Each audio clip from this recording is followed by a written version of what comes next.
All right, dude. We're doing it again. It's been over a year now since we last spoke, whenever that was. Gotta have been, yeah. I'll have to go back and see, like, even what the episode number was on that or whatever. Yeah, it's been a minute. But, yeah, man, Sonic Explorer, you kind of been crushing it lately, especially with that music video you did. Thank you. Yeah, it was a big accomplishment. Proud of it. Yeah, man. I don't really know where to start with it, but it was definitely the basic. I knew I had something good when I like recorded the bass line and like had like the nuts and bolts of the song, and then like the more I had listened to the song, I was like, man, this really feels like an old skateboarding video from like the 90s that I used to watch. So it kind of gave me like a little bit of that nostalgia. So basically the basic concept I originally had was like, let's just put some skate footage in the background to like the music and see if we could kind of sync up some of it, and maybe that'll look cool. And I was hunting around for people I knew that were like filmed and did skateboarding, and Adam Atkinson, who I'd worked with in the past, shout out to Adam, right on. When we did some CLE Collective stuff. And we had filmed like that live at Akron Recording Company videos a while back. I had met him because he had filmed those with us on set, and I knew he had skated just from seeing like his Instagram profile and whatnot, and kind of seeing some of the video stuff he did. So I'd asked him basically like, hey, can you take any skate footage that you have and try to put it to this music or try to sync it? He's like, I try to put something together really quickly. So he basically took footage of whatever he had to the music, did like a real rough cut originally for me, and then it basically just looked like a skateboarding video with music. Honestly, yeah. Total 90s. Yeah. Like. So he basically said like, yeah, it's cool, but it's missing. It needs something else. I was like, well, it probably just needs us playing on it would be the next step. So that's kind of what led us to, filming it. And we had a couple original ideas for like where we were going to film it at, but we filmed it at Crooked River Skate Park down in the Flats, was where the shot in the skating bowl was. And then the second shot was Whiskey Island, like Wendy Park, on that new bridge they built over like near the Flats, like that crosses the river area, which is kind of like a cool bridge. Originally we did want to shoot it at the old Coast Guard station, but it was all chained up. The fence was up saying no trespassing, because I don't know if you've ever been down there, but it's kind of a cool vibey area if you ever go down there. It's just an old kind of like Art Deco building, Coast Guard station. I wish they'd do something with it, but it is like it almost looks like it's something out of Greece, but unfortunately, our plan B ended up on the bridge, and it ended up working out. So yeah, we basically shot on the bridge. We shot it all day, the whole day at the Crooked River, then on the bridge. And then, we started, he got the footage he needed, and I kind of told him like what my thoughts were, and we were watching the video and stuff. And we're like, okay, now it just looks like a bunch of dudes on a bridge playing music, and then skateboard footage cut in between. It's still missing like stuff. And I think that's kind of like the minutia you have to go through with filming any sort of music video or just like art in general. You kind of is like sculpting. You keep like chipping away and carving away at it till you whittle it down to like the final piece. So, he did a lot of editing for me, like getting it down, and kind of like I give him like my ideas on the edits. Also, Steve Vernack, who played guitar in the video, he has a little experience filming music videos too, more than I. This is my first music video, but he had said like, yeah, it just looks like dudes on a bridge, Cory, playing music. It's kind of dumb.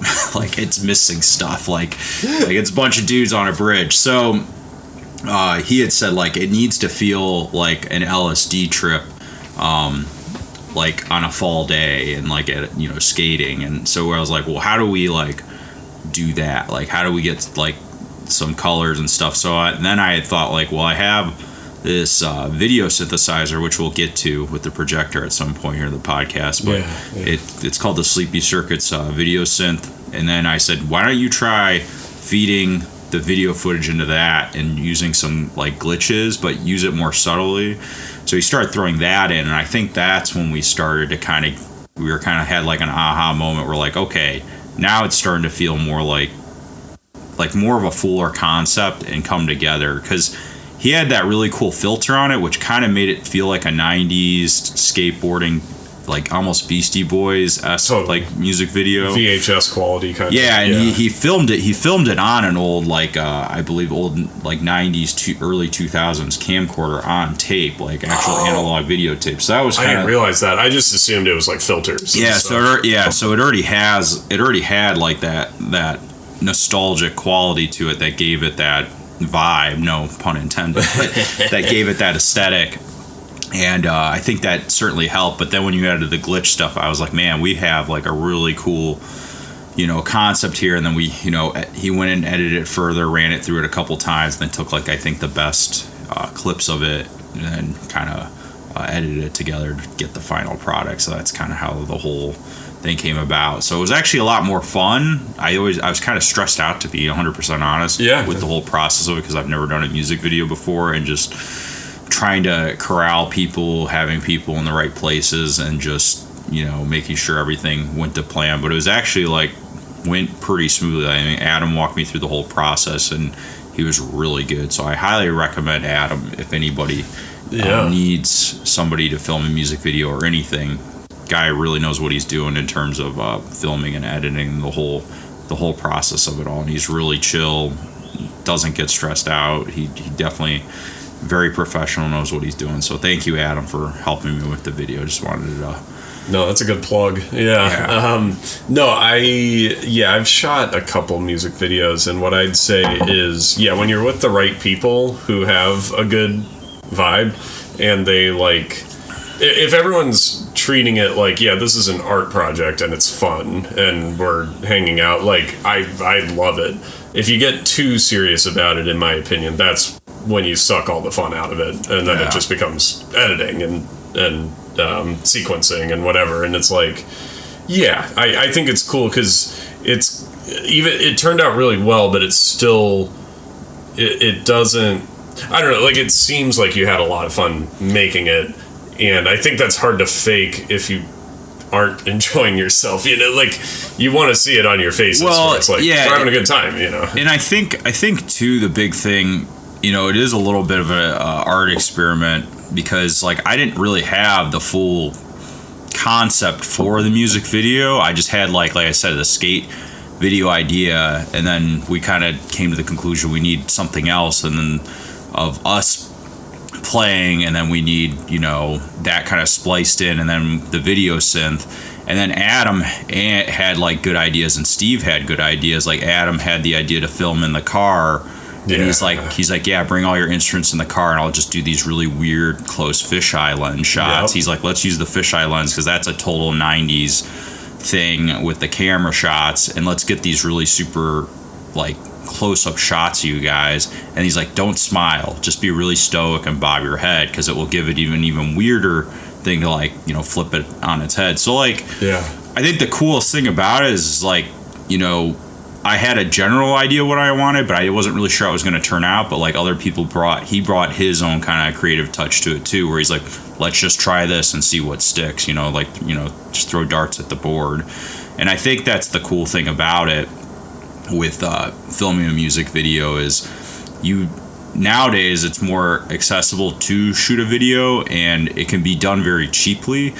And if you have a great idea or concept to kind of run with, it can turn into something really great. I think it doesn't need to be shot in a cool big studio, with a bunch of props, even though that stuff is cool. Sure. Just the natural environment, I think downtown Cleveland or other places, if you find a really good spot and then you have someone who really knows how to film you and just come up with creative ideas and cool camera shots, and then obviously I think the biggest part of it is editing, because I don't know that process, but I think I know just in the movie business, and as anybody that shoots a lot of film, the best thing is to overshoot, so you have more to work with when you get down to the editing process. So I think Adam kind of knew that, and he's like, I'm just going to get these really cool shots of you guys, and then I have a bunch of B-roll skate footage that I can splice in with it, and then you bring the video synth in and all those other elements, you get this really cool final music video. So I think it kind of speaks for itself. That always amazes me when I do a music video is like a 12-hour day. Like, let's say you do it all in a day, like a 12-hour day comes out into like a 3-minute music video or whatever. Like it's shocking how much editing has to get done for it to be any good at all, Well, it's funny too, because like I remember I told him I showed him like the length of the video, and he's like, Jesus Christ, dude, it's 6 minutes. And I'm like, is that long? He's like, yeah, that's long. So, and me being who I am as a songwriter, and it's something I want to get better at, but I honestly kind of like don't care, is like making shorter songs, because it's like people's attention spans are so short to begin with. But I don't know, I feel like for the lo-fi hip-hop genre, it can be long, because sometimes it is just music you put on and you zone out to in the background while you study, like lo-fi beats to like study to kind of thing. And I think it's like you got to do what's right for the song. Like if you have a 3-minute idea, then it should be a 3-minute song. You don't want to make a 3-minute idea an 8-minute song, but the opposite is true as well. Like if you have 8 minutes of ideas, you don't want to like or if it's just like a vibe that should continue on for longer, you don't want to like sell it short and make it something that it shouldn't be. I think you just got to lean into whatever is the right choice for it. Like not worry so much about the runtime of it and worry more about like, this is the way it should be, Oh, and it came out to be 7 minutes long, fine. Or it came out to be 1.5 minutes, and it's like, fine, Well, that's what it needs to be. Yeah, I think it's not worth getting too caught up with like what other people say in terms of like song length. I think I still have a desire to make longer songs, or just however long a song needs to be, it needs to be, and not even like think about that as much, but like it is in the back of my head, but I try not to think about it. But I think about it more now now that I know like the music, if I ever want to shoot a music video for someone who's shooting it. So that, I guess that's the only like part where I consider that a little bit more now. But I don't know, I still like, epic long prog songs, or epic long like, lo-fi hip-hop songs, or whatever it may be music genre wise. If a song's long, I think we just live in this day and age where it's like attention spans are short, we're consuming so much content, and if it doesn't grab a person right away, or we see how long something is, we don't watch it. But then again, podcasts are long, and people like them. So and even beyond that, people are into like Twitch streamers now and stuff. Like they'll watch someone stream for like 8 hours, and it's the exact opposite of short form content. Play a whole video game for however long, It's like, so we talk about how attention spans are short now and how everything's moved towards short form content, but then at the same time, 8-hour streams didn't used to be a thing. No, not at all. I used to watch someone like beat a whole video game and do the whole like walkthrough of the whole game is like insane to me. But like, I'm not gonna lie, sometimes it'll just come on and I'll just start watching, and I'm like watching play GoldenEye 64 all the way through, and I'd be like, wow, like And I think too, it's like our generation is like also like anything that's nostalgic to us, it brings us back to a special place that we could like, if it is long, we will watch it, or whatever it is. Or sometimes it's, I don't know, there is so much content nowadays. It is a little overwhelming, and it is easy to get kind of lost with all of it. But it is cool that there is so much stuff available to us nowadays that there wasn't, That's amazing to think about. I was just talking about that with someone, just even in my own life. Like, I'm at an age where it's like I don't really remember pre-internet, because I think we always had the internet, like as long as I can remember. But it's crazy to think about what that looked like back in the day, like waiting 30 minutes for a video to load or whatever. It was just more bare bones and stuff. Oh yeah. The flip side to that argument, though, and I watched this on another YouTube video where it's on. I don't know if you're familiar with the YouTube channel John Makes Beats, but I don't think so. Well, he basically talks. He's got another podcast called John Talks Beats, but cool. He just kind of talks. The first one, he just talks about how he made a song, and he'll sample like video games it's a great channel. He's got a lot of subscribers, and I'll occasionally tune into it. But he's got John Talks Beats, where he talks about the creative process, and he talks about how there's so much content nowadays that it's kind of forcing people to lose their imagination and lose their creativity to some degree. And I agree with it to some degree. I think, like, you know, when you were younger, you had more like times of boredom, but your imagination would run wild. Right. Or like when you lay down right before you go to bed, I don't know if you have that thing happen where you lay down and then like you have this rush of ideas. Yep. Or you're in the shower. I get it sometimes when I'm driving into work, and I'll just I'm like, oh, I've got this idea, but I can't, like, because I'm bored and I'm just like driving. But your mind has the space to get out there and start coming up with things. Yeah. And he had this whole you know, rant about it on his channel, or on this video I watched, where he was saying, like, well, Einstein used to take a lot of naps and daydream all the time, and that's kind of like, you know, the reason why he was so smart and creative is he just loved to daydream and be bored. So it's something I kind of agree with, because I feel like, you know, when I'm bored at work, I have some of my most creative ideas, you know, when I have like downtime, and then I can't wait to get back into the studio and start making music again, and I'm not on my phone watching YouTube videos. Don't get me wrong, like, I think content is a good place. You can get sparks of creativity from things, but you can also, if you watch too much of it, it can be too much of a bad thing. If you let it completely take over every hour of your day that's not working or what, that's, I think, because, like, my argument, a lot of people disagree with me on this, and I just think they're wrong, so whatever, but I just think nowadays, like, music, it's very diverse in terms of what we see in popular culture, you know, like, yeah, people argue with me, like, there's always been that sentiment that everything's bad now and good music was, like, back in the day or whatever, but, like, I'm old enough to remember pre-YouTube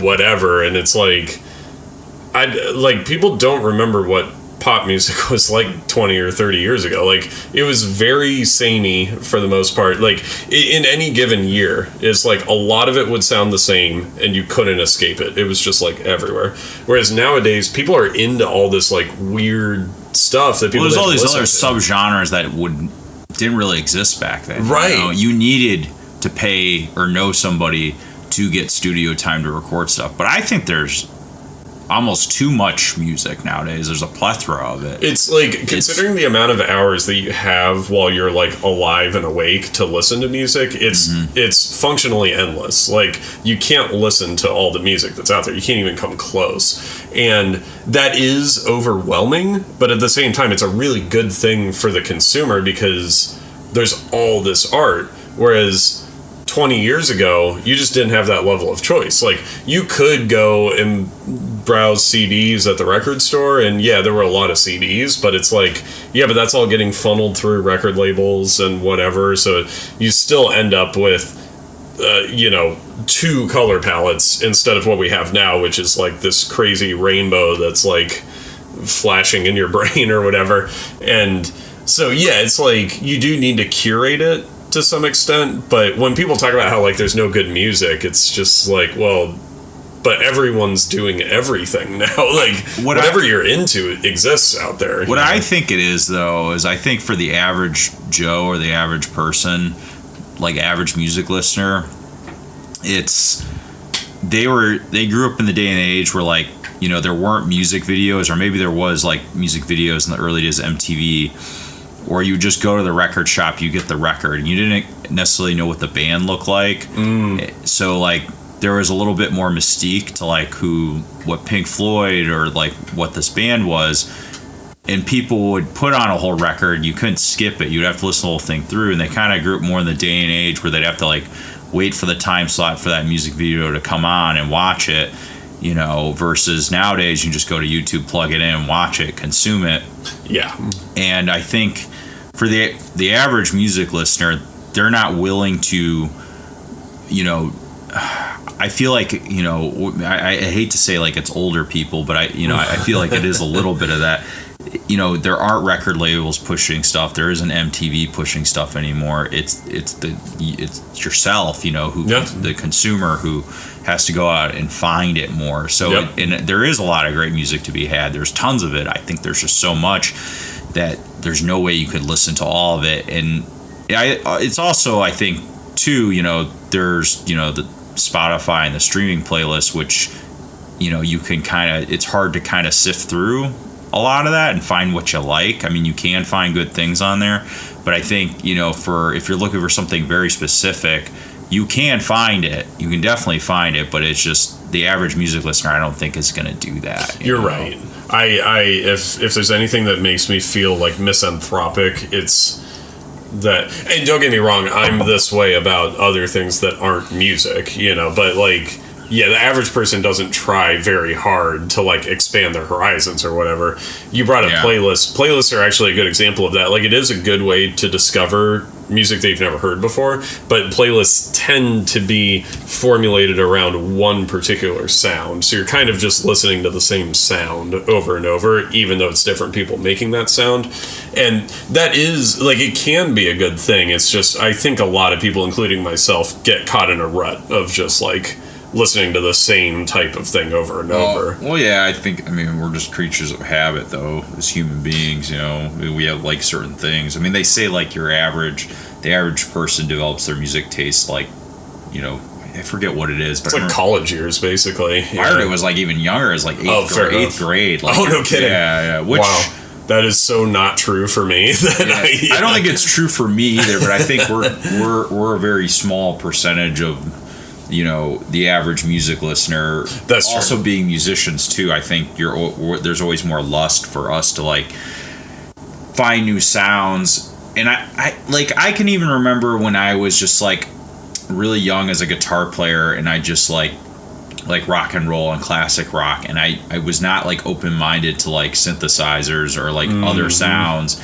And then like my friend showed me Rush and like Emerson, Lake and Palmer, like just other music that was out there, and I kind of like pushed back and resisted against it. But as I got into it more and started discovering more of these sounds and how they could be used in like a band setting, it made me appreciate it so much more for what it is. And now like I love synthesizers, I love keyboard. Now I am a keyboard player, not even a guitar player. So it was kind of like, I don't know, I think when you play music, you have a different experience as a music listener than the average, person listening to music. I mostly agree with that, but at the same time, there are a lot of people who play music who are very close-minded about music. I mean, there's outliers. Blues lawyer guitarists, like they're like the stereotypical.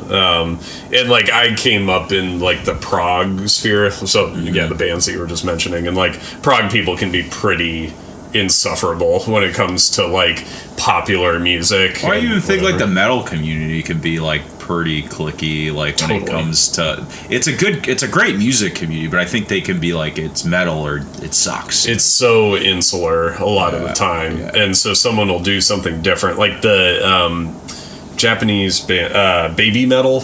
They came along in like the mid 2010s, I think, and like the metal community generally, especially like the online metal community, has just like shat on them the entire time. And it's like, man, I was like part of that for sure. Like, I don't know, I was like the biggest Taylor Swift hater back in the day or whatever. And what you realize is like you probably aren't a very interesting person if you're spending all of your time hating something instead of just enjoying the stuff that you enjoy. And then if you hear Taylor Swift and you're not into it, then you're just like, yeah, okay, it's not my thing. Like, whatever, it's fine.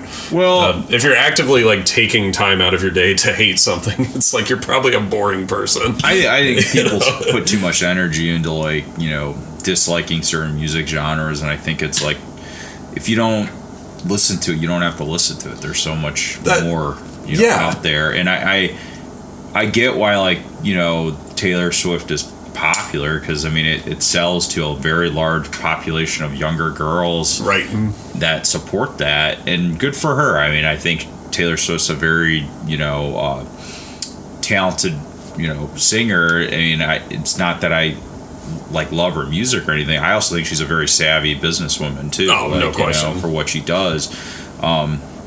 there's just a lot. I think there is still, like, even in the mainstream, like, there is still good music in the mainstream. I think it's better now than it's been in a long time. Yeah. The idea of an artist, like, I don't know, it's just kind of all over the place. Like someone like Lil Yachty doing what like, that's wild. What he's it's crazy. He did like a Pink Floyd album, which is totally a curveball from him in that music genre. But I feel like there's more cross-pollination with music genres than there used to be, where it was like, they'd always try to kind of compartmentalize, like, oh, you're a rock band, you're a metal band.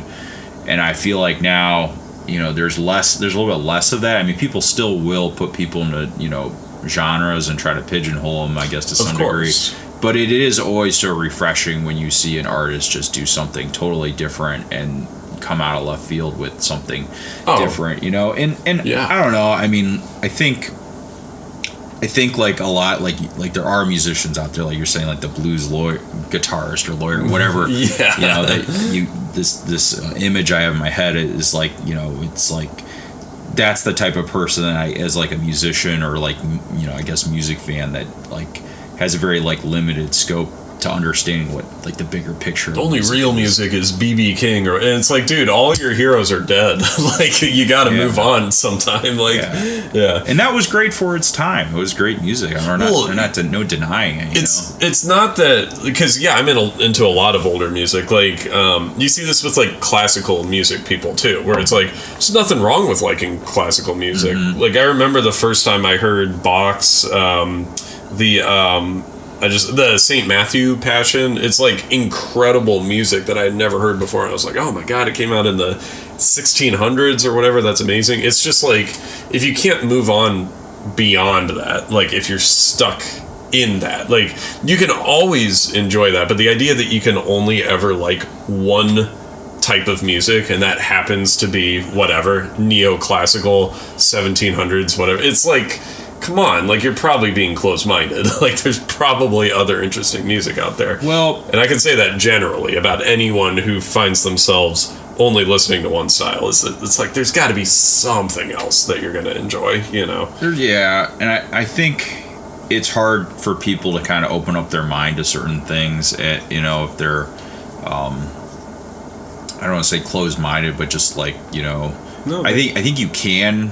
There's like a psychological factor to that, like getting someone to slowly expose them to something and get more comfortable listening to it and then eventually enjoying it. I think there's definitely kind of like a barrier or wall you kind of have to break through to get someone to like listen to stuff, because I know I was kind of that way when I was like a younger music listener coming up. And I remember like my friend Brad Nash, who was my bass player in my other band, he was like big into house music and electronic music and synthesizers, and kind of slowly kind of pushed that upon me, and then I finally stopped resisting and started listening to it.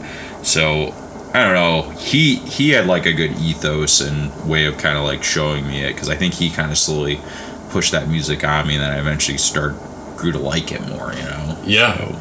And again, there's times when you just listen to something and you give it a chance and you're like, it's fine. Well, that's true, because I can remember, I don't know, I remember like the first time I listened to like System of a Down, like Chop Suey, when I was like in middle school. I hated the song. And then not to like maybe my junior, senior high school, like heard it again, I was like, actually, this song fucks hard. This is a really good song. I love the Tom intro. I'm like, why? And I don't know if it's just like my music thing didn't mature. It took a couple other times to like listen to it to like start enjoying it, because I have had that happen to me, but that's the one instance I can think off the top of my head where like I listened to something, it didn't click right away the first time, and then I listened to it again and I'm like, Oh, I have a lot of those where they ended up becoming some of my all-time favorites, like Queens of the Stone Age, Muse. Mm-hmm. Like, there were a bunch where I heard it at first, and I was like, whatever, and then it comes back, and I'm like, oh, I didn't understand this before. Like, this is amazing. Yeah. I think the greatest tragedy now, though, is, like, there's not many musicians that can make a living making music. However, like, the flip side of that is there's more accessibility to, I guess, making music, which is nicer, and like recording music, but there's just I don't feel like there's like, obviously streaming services are not paying anything. There's no, think that's the harder thing, is like it's harder for musicians to tour. It's harder if they want to go into a professional studio and record it. It costs a lot of money. I think there's not a lot propping that up, and there's not a lot of venues like propping bands up, so to speak.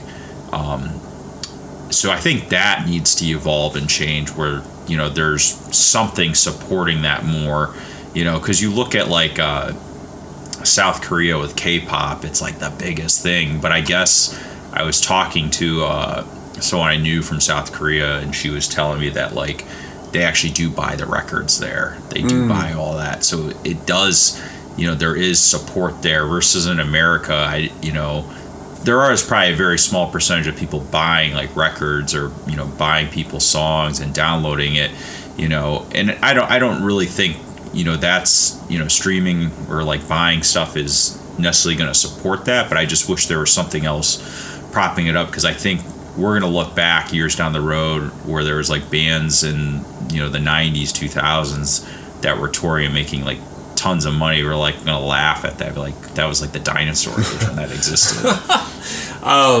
Yeah, it's interesting because it's different. Like I think some things got better and some things got worse. I'm very disturbed by the like Live Nation buying all the venues phenomenon over the last 10 or 15 years. I'm not into that. I don't think that helps live music at all. But at the same time, imagine you're an independent artist like 20 years ago. How do you go about like releasing your own music, building an audience without any major label support, and then putting a nationwide tour together? I don't really know how you would have done it 20 years ago. Maybe people did it, but I don't know of that many who did. Most of the time you had to sell at least a portion of your soul to some corporation in order for them to... Well, all those contracts were predatory. They were horrible. They were horrible. They still are. They still are. I think the music business has always been, and probably always will be, like predatory and not... There's just not that much money in it. Yeah. It's meant to benefit the people at the top, and the musicians just like... Or the band is just, you know, the thing that, you know, it's the cow. It's the cash cow. And when you don't make them any money, we'll move on to the next cash cow. Yeah. For what it's worth. I just like, yeah, for let's say like Sonic Explorer, like, I don't know how you would have done what you're currently doing. You're saying back in the day. Nor would I. I mean, right. it would have to be like it would have, you know, you'd have to have a tape machine, which tape machines were probably like crazy expensive to record at your own home and stuff. You know? And it would sound like shit. Like, just being honest. It would just be great. So it's just the way recording technology has become with, you know, the advent of computers and now even like tablets and phones. It's nice that we live in the day and age where like music gear is accessible, it's cheaper than it's ever been, and it sounds good too. Yeah, like you can make something on a laptop and make it sound amazing. So it's incredible. It's crazy how far we've come with it. And I think, like, you know, I guess the scary thing is like everyone's worried about AI, and I don't want to go on like, you know, the rabbit hole of like the doom thing with AI, because it is crazy when you listen to like some of those AI songs that are being made. But there is something about a human making music and, you know, hearing, you know, someone play guitar, and I think actual live performance, which I think live performance is hopefully becoming more valued, because I feel like nowadays, and me and my wife Stacy were talking about this, going to a concert used to be a casual thing you would just do with your friends, but nowadays it's such a luxury, I feel like, because the cost of it's gone up so high. We're going to a concert, it like, you know, like a big music fest, like let's say Coachella, it's like you gotta know somebody, you gotta have a lot of money. And now it's sad too, because I feel like it's shifted focus where it's become more about the Instagram influencers and the celebrity status of people that go to these things, and it should be about the music, and it should be more about the performance. I know I'm rambling on. No. I'm jumping all over. This is a good topic, because that's kind of, this is where I always push back on people when they talk about how hard it is to make a living as a musician, where it's like, I don't actually know the data on like when there were the most full-time musicians or whatever. I'm not even sure that data's like available. But what I know is true today that wasn't true in the past was that if you're an original musician, you no longer have to go in crazy amounts of debt in order to make your music happen. Like, you can do Sonic Explorer, you can put together the music, you can do a music video, all that, and it's not going to cost you more than like a couple $1,000s. Whereas, yeah, I mean, I spent less than $1,000 on my video. I paid like $700. It was like, I mean, just not, it's dirt cheap. And that goes back to like what we were saying is like, I think if you have a great idea or great concept, you can do it on the cheap and make it great. Like, the you really ultimate example, and probably like the first one of the internet age that like really took off, was that OK Go music video. Oh yeah, that's a perfect example. Like, how much does that cost? Yeah, like, I don't know. Probably cost $100. I think they sourced out a lot of those treadmills from like gyms that were going out of business or something like that. Yeah, and so it's just an example of like they had a really, really, really good idea. And it was such a good idea that it didn't matter that it was low budget. Like, it just worked, And I think it's great to live in that day and age. I agree with you that I don't know, like the big music industry stuff has always been pretty corporate, but it's more and more corporate, and it's becoming more monopolized because of Live Nation and some of these other, like a few corporations. But then on the other hand, on the local level, it's like you can still go to shows for like $10, $15, $20. Well, and that's the personal thing, I think. Like, when you and me and my wife, we tend to enjoy those shows that we can go to where it is smaller and it, there are less people, but you get more of that intimate experience versus going to a giant Live Nation show at like Quicken Loans where you're all the way in the back and you see this dot singing there, and you paid $200. Yeah, and it's insane. So it's just to see like the bigger corporate acts or bigger touring acts. Obviously, you're going to pay a lot more money to see them in like a stadium, and I think like what All American Rejects is doing is so. Oh my God! So it's such a great idea because I think that's what people are craving more now with live music and the experience. I mean, I don't know if they're really making that much money doing it, but what they are doing is they are marketing themselves in such a great way where it's like it's bringing it back to people. It feels personal. Yep. Playing at college parties, it's like, how dope is that? And it's so informal, and I think people really don't want to necessarily go to a venue and pay a ticket price and go to the bar and stuff like that. They want it in like a parking lot. They want it at like a party. They want it in these other places to watch live music and have that experience where it's just way more casual than going to like a stadium or live music. That experience sucks. Like, it does. Like, yeah, and it's got to evolve. I think it really does need to evolve. It's the same formula, and I don't think it has changed much. So yeah, and it does have to start mostly from the musicians. Like, musicians can't do it themselves, and I'll never be the one to die on the sword or like really go after other musicians for wanting to make a living. Like, I totally get it. You got to pay your bills like that. Yeah, I'm not going to demonize you for working with Live Nation or whatever because you're trying to pay your mortgage and get your music out there. But I think musicians tend to get too many dollar signs in their eyes the moment they get their first 100 fans or whatever, and they're like, how do I monetize this? And it's like, maybe focus on the parts that you yourself love about making music and about other people's music. And then, if you're lucky and your music appeals to a large group of people, you probably can monetize that and you probably can make a living from it.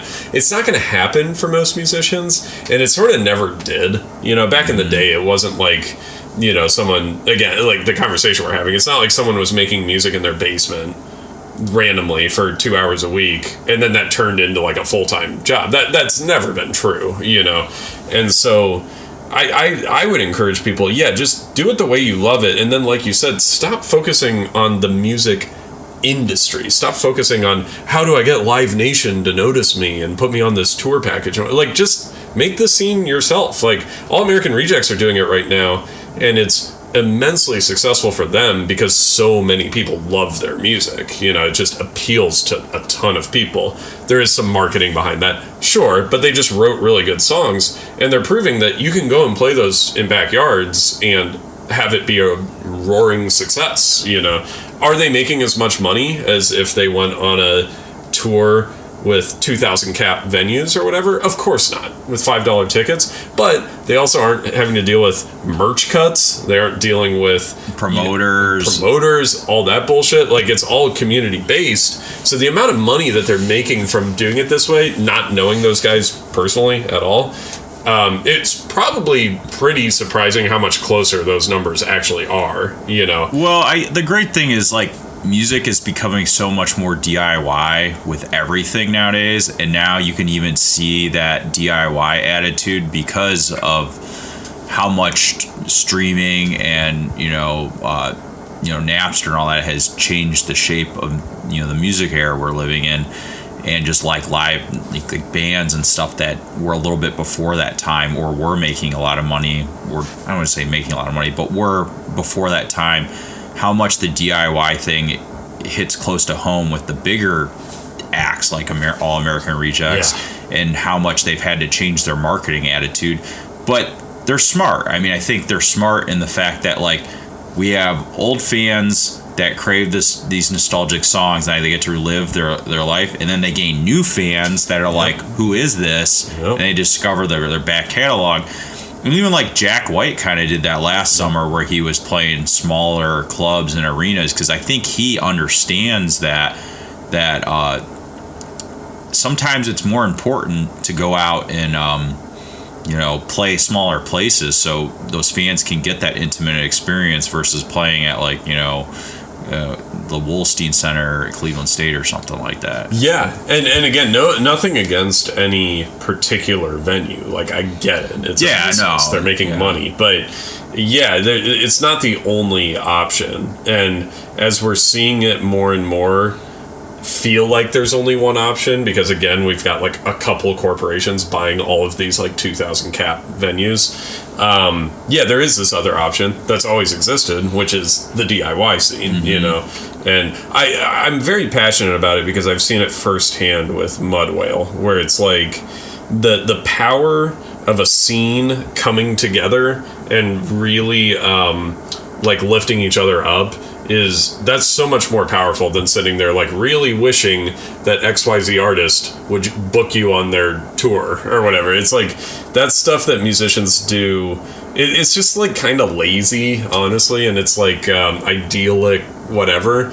It makes more sense to say, well, hey, there are these other bands in Cleveland, or maybe they're in Detroit and Columbus and Pittsburgh and whatever, but they're kind of in the general area, and like, we can make a pretty good scene by ourselves, We actually did it. We ran our own fest, and we put 11 bands on it, and we did it at the 5 o'clock lounge, which is technically like a brick and mortar venue, but like, come on. But it's still a great venue in the fact that, it's non-ticketed generally. Yeah. And then you've got the bar section, and then you've got, the separate room where the live music section is. So you can get away from the noise if you want to, grab a drink, and then you can go back and with your drink and listen to live music, and I think they have it figured out, where bands do want to play there, and where they have a crowd of people, like that venue has it figured out with their crowd and the people that go there to like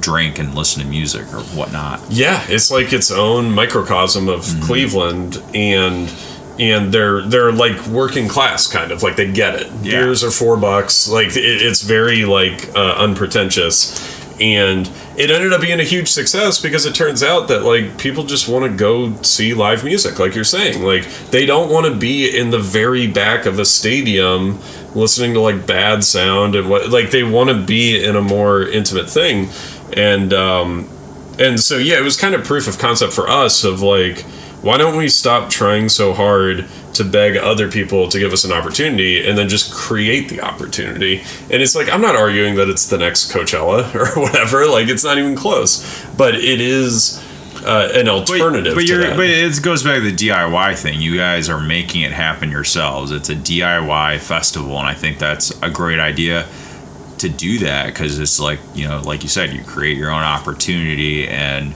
it benefits you, it benefits the other bands that you end up playing with, and music is all about, in my opinion, the hangout in the community. And the music, obviously. And the music too, but I think it's all those things that bring people together. And I think at the very core,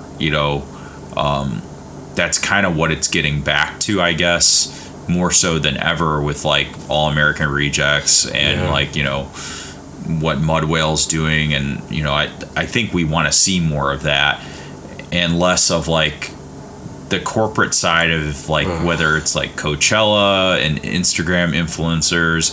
And don't get me wrong, there is something cool that people are getting together out in the desert, but the whole thing of what Coachella stood for was it was a way to get away from I think like Ticketmaster at the time and go to a very secluded place in the desert and not charge people much and see all these great live music acts. And now that's obviously slowly evolved into what it is today, where it's this big corporate event that's taken over. So, whether now that exists, something else will come along and exist and be something. It'll be something else, with live music. I've really learned that.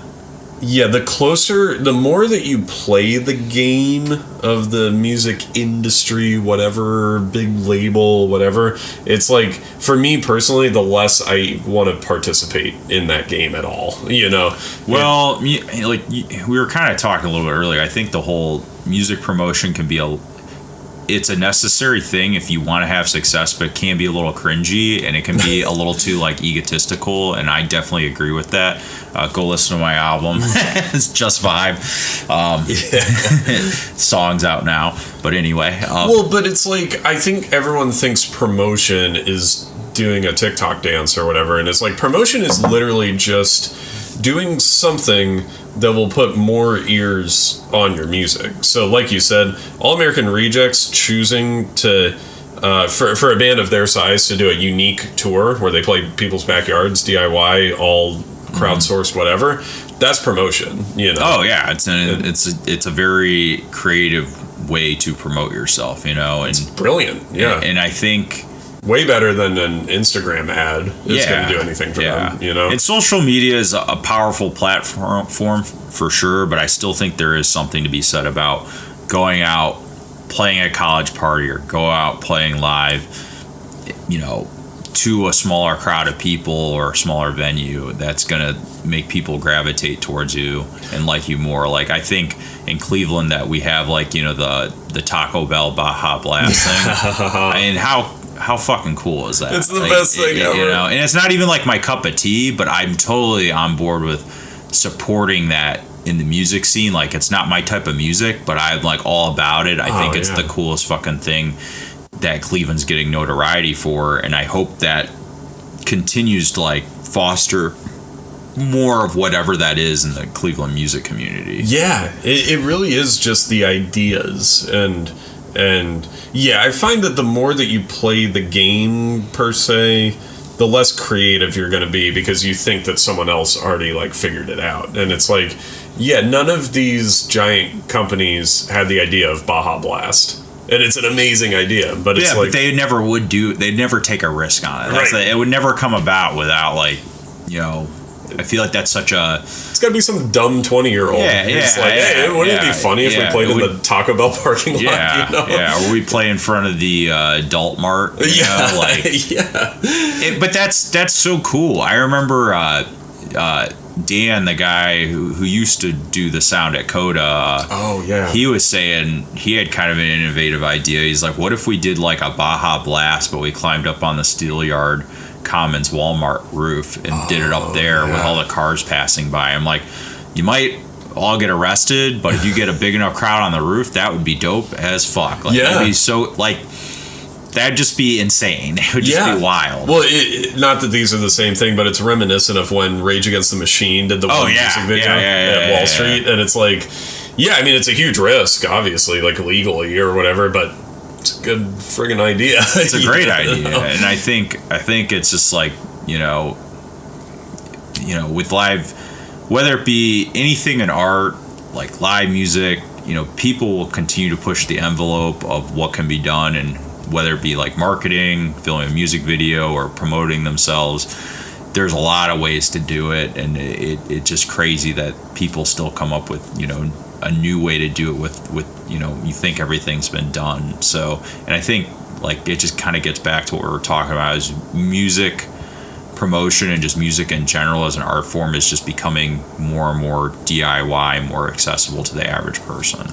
You brought up social media, and I was just going to say, my opinion, I'm very agnostic to social media. I mostly don't use it. And using Instagram is kind of painful for me, honestly, but nothing wrong with that. But and especially the self-promotion side. I like seeing cool stuff, and I like it when people send me videos. I don't want to promote myself that way. But Baja Blast is a good example, because I wouldn't have known about it without Instagram. So it's social media still played a part in that. It's just the point wasn't social media. It's there was a good idea, and then someone took a video and put it on social media. Mm-hmm. That's where I think a good idea combined with social media is extremely potent. Whereas if your whole strategy is getting deep into Instagram's algorithm and blah blah, it's maybe there's someone who's interested in that, but I'm not. Yeah, but then that's where that's the other end of social media, where it can kind of get cringy, where people will just do things to get followers, or just do stupid shit online.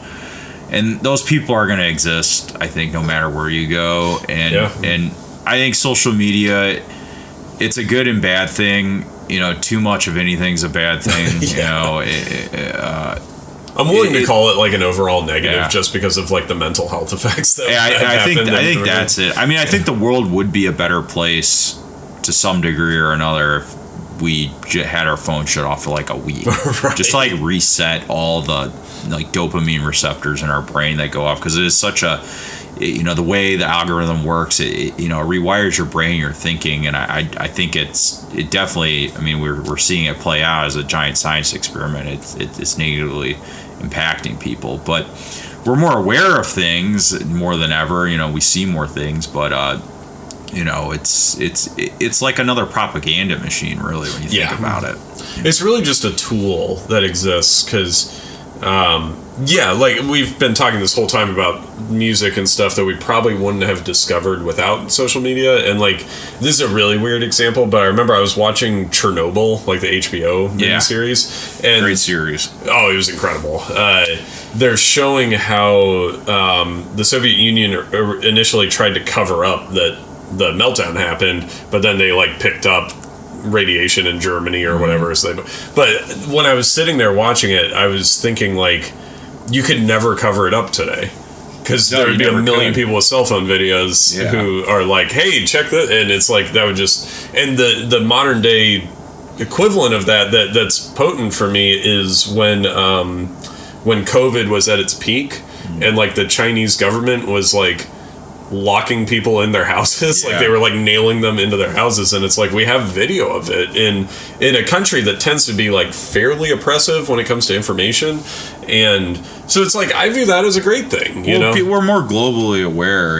We're there can't be dictators and people doing terrible things to other people now, with the advent of everyone having a camera on their phone and social media. It can't be a secret. Yeah. We're more aware. We're just more aware and in tune with each other, which is a good thing. It's just it just doesn't seem to be playing out in a way that you think it should.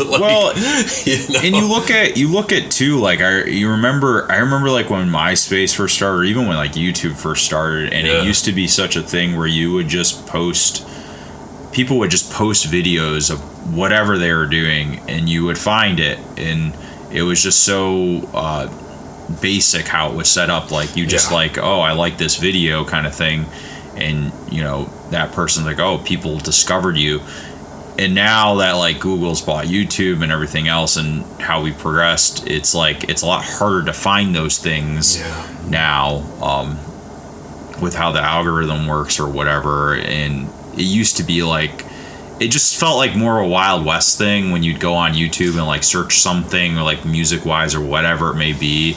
And I think that's like what people like. It was more organic how you discover things versus like, even with like Instagram and like YouTube nowadays, it's like you're not gonna necessarily find those specific things unless it's like, it's just not. I just don't feel like it happens as organically, unless the algorithm knows you like that thing, and that thing's getting popular, it'll feed that to you, kind of thing. So it's just like, I felt like there was a time, like with the infancy of like YouTube, where you would just find things organically, and artists would be discovered that way, and videos would get popular, become viral, and we don't have as much of that.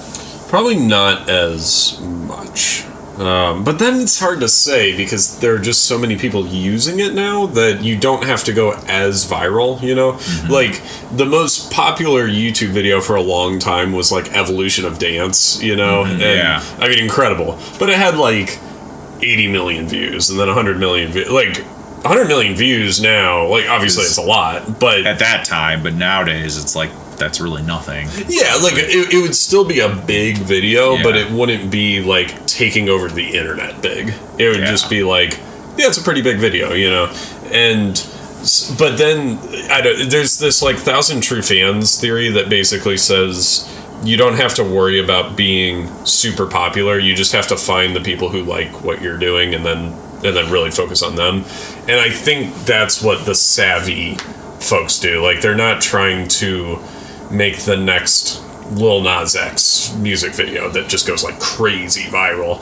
They're more focused on, like, let's say they're sort of in the Sonic Explorer realm, where it's kind of like vibey, beat oriented music. Like, they're just saying, I'm not going to worry about 99% of people. I'm just going to worry about the people who really like this kind of thing. I'm going to find where they hang out, and then I'm going to show them that I also make this. And I think that's the missing potential with the internet that a lot of people don't get into, is that there can still be these little communities that exist. And I see a fair amount of it because I've been using Reddit since like 2012 or something. I do love Reddit as a platform, because I feel like, it's changed too, but I feel like it's one of those ones that people are a little bit more nicer in terms of like social media. That's actually funny to hear. They don't. I mean, not that there aren't mean people on there, but I'd say there's a little bit more of a code of ethics with using it versus like true. Facebook, where I feel like some people get behind like a keyboard and they just say whatever the fuck they want, and there's no filter. Can I go piss real quick? Yeah. Sorry, hold that thought. I gotta piss like a racehorse. I'll keep it running for now so that the video and the audio are synced. But Sorry. No, you're totally good.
I appreciate that. No, you're good. Yeah. This will actually work out well, because I'll have a nice long empty space that I can do this back in. I don't care. You can leave it in, whatever you want to do with it. But, no, I'll edit it. Yeah. It's all good. But we were talking about with like Reddit and stuff. What were you gonna say with that? Oh, with yeah. as a platform. Reddit, I think, is a good example. Well, so on the one hand, Reddit's kind of a bad place to self-promote because people see through it and they're like, you're just on here to whatever. But it's a good example of small communities existing on the internet even still. And like there's plenty of astroturfing that happens on Reddit too, certainly. But it's like you've got the giant subreddits that whatever, they might have like 50 million users or something. And it's like, yeah, that's kind of a terrible place to promote your music because, like, whatever, it's Ask Reddit. Like, they don't care about your music. Whereas then you get into these smaller subreddits and they have like 30,000 people in them. But maybe it's centered around some very specific type of EDM or whatever, any music genre. And it's like, again, I wouldn't just go in there and start blasting self-promotion at people, but it is a place where you can hang out with people who like the same music that you do. And just by hanging out with them, they're going to find out that you also make that music. And it's like that. Again, I don't know Instagram and TikTok and whatever as well as I know Reddit because I'm a full-blown incel, obviously. So I only use Reddit. But yeah, I see that where I'm like, oh yeah, these small communities are pretty organic. Like these are real people sharing their love of, whatever. Well, that's what I love about it though, because I feel like at least the promotion that I've done on Reddit, I've found like a lot of really true fans to like my Sonic Explorer music that I would never find otherwise. Like I wouldn't find. I don't think I'd find those fans like on like an Instagram or TikTok. Yeah. Like I feel like I know there's somebody I can think of from my for that I found my music on Reddit and he'll like comment on all my stuff. So it's kind of cool in that regard because I feel like you can find those fans or people that listen to music that are like more genuine, organic fans or whatever you want to call it. And other people understand how to do that on Instagram and X and what I call it X instead of Twitter. That's ridiculous. Sorry, I knew what you meant. It's Twitter. Let's get over it. Yeah, right. Fuck Elon Musk. yeah, amen. But yeah, I'm sure there's a way to do it on those other social media platforms, but I don't understand them and I don't particularly like them. Outside of like the ways that I specifically use them. But yeah, like I've watched Michael, our singer in Mudwhale, like he understands how to target things on Instagram to just make it about our little, scene. Yeah. And yeah, so the point being that, yeah, I think, like, wanting to go viral, it's like, well, you can't really plan on that unless you're going to spend, like, a lot of money on ads but, or whatever. Nor should you, though. I mean, right. I think if you really are, like, a true musician, don't get me wrong, it's nice to have fans and people that, like your music. I think everybody wants to be liked and they want recognition. I think any, musician, stand-up comedian, any art form, you want some recognition for the art that you do, and I think that is important. I think self-promotion is important. I'm not saying that's bad, but like I guess what I am saying is like doing it for the mere fact of just getting viral and fame. Fame. I think nowadays, fame is actually pretty cheap if that's what you want, and they'll give it to you. But I don't think that's what you should be striving for necessarily. It's not why anyone started making music. Yeah. You didn't start if anyone starts making music because they think they're going to make a lot of money, like they are the dumbest person on the planet. Yes. You should go into anything else because you will make more money in that than you will in music. Yeah. But if you are really passionate about making music and you make a lot of it and you release it to the world, like the more you do it, the higher the chances that one of your songs is like really going to connect with whatever niche you're in. Well, I think for a lot of people like being recognized for what it is. So I understand the craving to like want something to go viral. I think it's something people can use to measure success. But success, I think, comes in a lot of different ways. Would it be cool to have 1 million people listen to my song or listen to one of your songs or something? Yeah, that would be awesome. But success can be measured a lot of other ways other than that. And I like you had said, it's better to have like those diehard fans that are really into it than just like a million random people that may just click on it and not even listen to it, or just really know who you are, you know. I've never had anything go extremely viral, but like Mud Whale's had some stuff that's done like pretty well, and what I can say is that numbers on a screen really are numbers on a screen. Like it is cool to see like, oh, a bunch of people are listening, but you don't really feel anything. It's just because you aren't talking to those people. You aren't. It's just like Spotify is just telling you this many people, or like YouTube. That's the thing I hate. I think a lot of people hate it is, you know, it's so easy to look at the number and sum someone up or get fixated on it, and it really doesn't mean a whole lot at the end of the day. Because like I've even seen, I guess if you want to call them more viral music artists, play it like Dunlop's. Oh yeah. You know, I saw like Saxa Kicks Avenue last year, and it's just like a duo, and literally we're sitting at the bar drinking, and I'm like, man, I watch you guys on Instagram. It's kind of weird, and they're bringing in their own gear, they're setting up, and they're playing to maybe like 4 or 5 people at the venue, and I'm like, they're literally have more followers and people listening to them, but they're playing at Dunlop's, you know, a little hole in the wall bar that I played at with my band. So they're literally, you're kind of on the same playing field, you know. Maybe not as many people know who you are, and you're not touring, but still, it's like, it just shows you that the gap between like what you may want to call as like professional musician and touring musician and someone who plays locally, that gap is becoming, you know, more narrower. Which is good in a lot of ways, but at least for me, it's taught me that being what it takes to truly like pay your mortgage with your music, not only is it way more than you probably think it is, but it's also not particularly glamorous. Yeah. And I've seen it firsthand enough now that like, you know, I've spent time with some bands that are doing pretty well, you know, to the point where you would think it would be their only job, and it's not, like, not even close. They might not have even made any money yet, like net.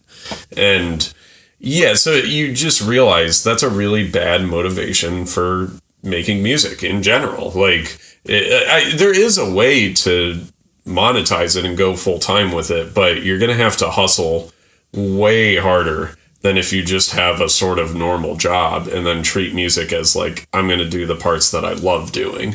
And my personal opinion is the more that you focus on the parts that you love doing, you're going to find success better that way, even if it doesn't mean a higher listener count or whatever. It means that you're going to make the music that you actually want to make. And in my opinion, not everyone has to feel this way, but in my opinion, that feels better than having a higher listener count or having more people at a show or something. I would agree with that, though. I think I'm kind of finally starting to kind of realize what, you know, I like doing more with my own music, and just I think I'm kind of at the point too, even with like myself, like I don't find as much satisfaction in playing out live as I used to. And don't get me wrong, there is something to be said about playing live, and there is like an adrenaline rush that you can't really replace with anything else in playing live, and there is a fun aspect about it, but there is also like the shitty part of that too. And you gotta, like, you know, I feel like you gotta play a lot of shows to like know people, or some shitty shows where you don't get paid, or you get paid barely anything, or you just deal with like, you know, shitty bar owners or club venue owners. You know, you're gonna go encounter that at some point along the way of playing out live, and you know, you either love it or hate it. But I just feel like I'm getting to a point where I find less satisfaction in it. I enjoy playing live at times, but it's like, you know, I'm getting to like it less as I've gotten older. The thing that's really been shocking for me is I always thought playing live, especially touring, I was like, oh, I get to combine my love of travel with my love of music. That's amazing. You know, that was like the epiphany or the high point of it all, like the highest, you know. Like, oh, I get to go to a new city and whatever. And then you do it and you're like, oh, it's kind of like the worst of both. It's not that glamorous. Like, you're driving to, like, I should be careful how I say it. I was going to say, like, boring places. It's just like not travel destinations. And a good example is like we played Indianapolis a month or two ago, and I really like Indianapolis as a city, but we didn't play where I want to visit in Indianapolis. We played in like the suburbs somewhere, and it's like, So yeah, you can walk around the venue neighborhood, but it's kind of like, yeah, this isn't stuff that I would like choose to go see in Indianapolis. And then you're driving through Indiana to get there. It's like a boring state, boring. Ohio and whatever. And then on the music side of it, it's like, well, you're really only doing your music for 30 minutes or like 40 minutes. And maybe you're watching other bands that you really like, but the honest truth of it is that when you put a show together, especially if it's like in another city, it's not just like other local bands, you're probably not going to be into like every band that plays, and that's fine. Yeah, it's just a numbers thing. Like you're not going to like all the music that's out there. Someone else is really going to like it, and that's great. But then it just becomes night after night of listening to these full sets where you're probably into like one of the bands or maybe two of the bands. And so yeah, it's like you're really not doing that much music, and then you're really not doing that much of like the fun part of traveling. You're kind of doing like the boring, tedious part of traveling. And so I've learned, like, yeah, it's really just not glamorous. And there's a reason why all of these very successful, very popular artists have given a lot of interviews where they kind of warn aspiring musicians about touring, where they're like, it's really not as great as you think it is. Yeah, it's a grind, you know. And it's a lot of venues that look similar. And like, what's helped with us is when you play unique venues like house shows and stuff, that helps a lot because it keeps it pretty unique in each city. But yeah, you're right. It's still a grind. You aren't really making any money. You know, like, it's kind of amazing how the math works on that. Like, you know, Mud Whale, if we have a really good night, we might gross $1,000 that night, like something like that. But then when you look at like the van rental and, you know, like we had to food, showering, if you do shower, all of that, not to mention that like when you sell merch and you gross $1,000 in a night, well, the merch costs money to make, so you're only netting like half of that to begin with. Like, there have been days where we've made like minimum wage maybe, and it's like, hey, I'm grateful that this is a thing that pays for itself. That's awesome. But like, we're grinding very hard for very little. And it's like, maybe it's more satisfying to just, and maybe this could end up being the same thing, but maybe it's more satisfying to just focus on the stuff that you actually love doing and you get excited about that, and then you stop worrying about whether it's going to like grow your numbers or whatever.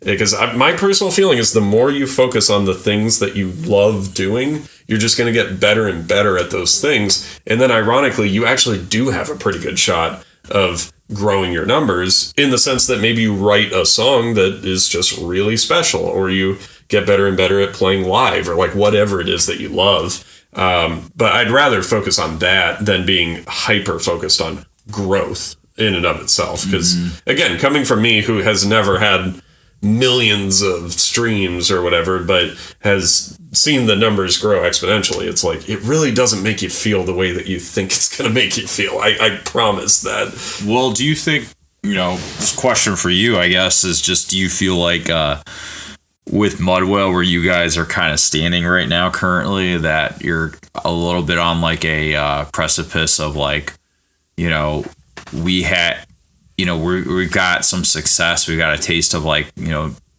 decent amount of success that we need to grind a little bit harder to get to like whatever it may be, that like that's kind of why you guys are touring as much as you have been or are currently? I mean, part of it is the enjoyment of it. Like, we all just love playing live. Well, that's good to hear. Well, like a good example is I'll shout out a local band, but we just played with People in the Daytime on Friday, and they're awesome. And they man, do they bring a crowd.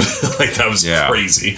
And it was a great night because I saw people who I like being around, you know, like friends of the band who come to a lot of shows, and it's like, so I get to hang out with them. I get to play live, which I love doing. Really enjoyed People in the Daytime. There's another local band called Tall Grass that played that were excellent. And so it's like, I enjoy all that stuff. And so I ended up, you know, it was whatever, the whole night was like 4 hours or something, and I enjoyed most of it, you know, so that's like a great night right there. And so if I can focus on that portion of it, then it's not even a grind at that point. It's just like, I enjoy doing this. And then you can sit there and think about all the right things you're doing. Like you're playing live, you're putting on a decent show, hopefully. You're supporting other local musicians. You're building relationships with the people who came to the show. Like you can think about it that way. Or you can think about it as I'm hanging out with my friends and making music that I love making. You know, they're the same thing at the end of the day, but it's very different looking at them those two ways. And the one way makes me feel a lot happier than the other one.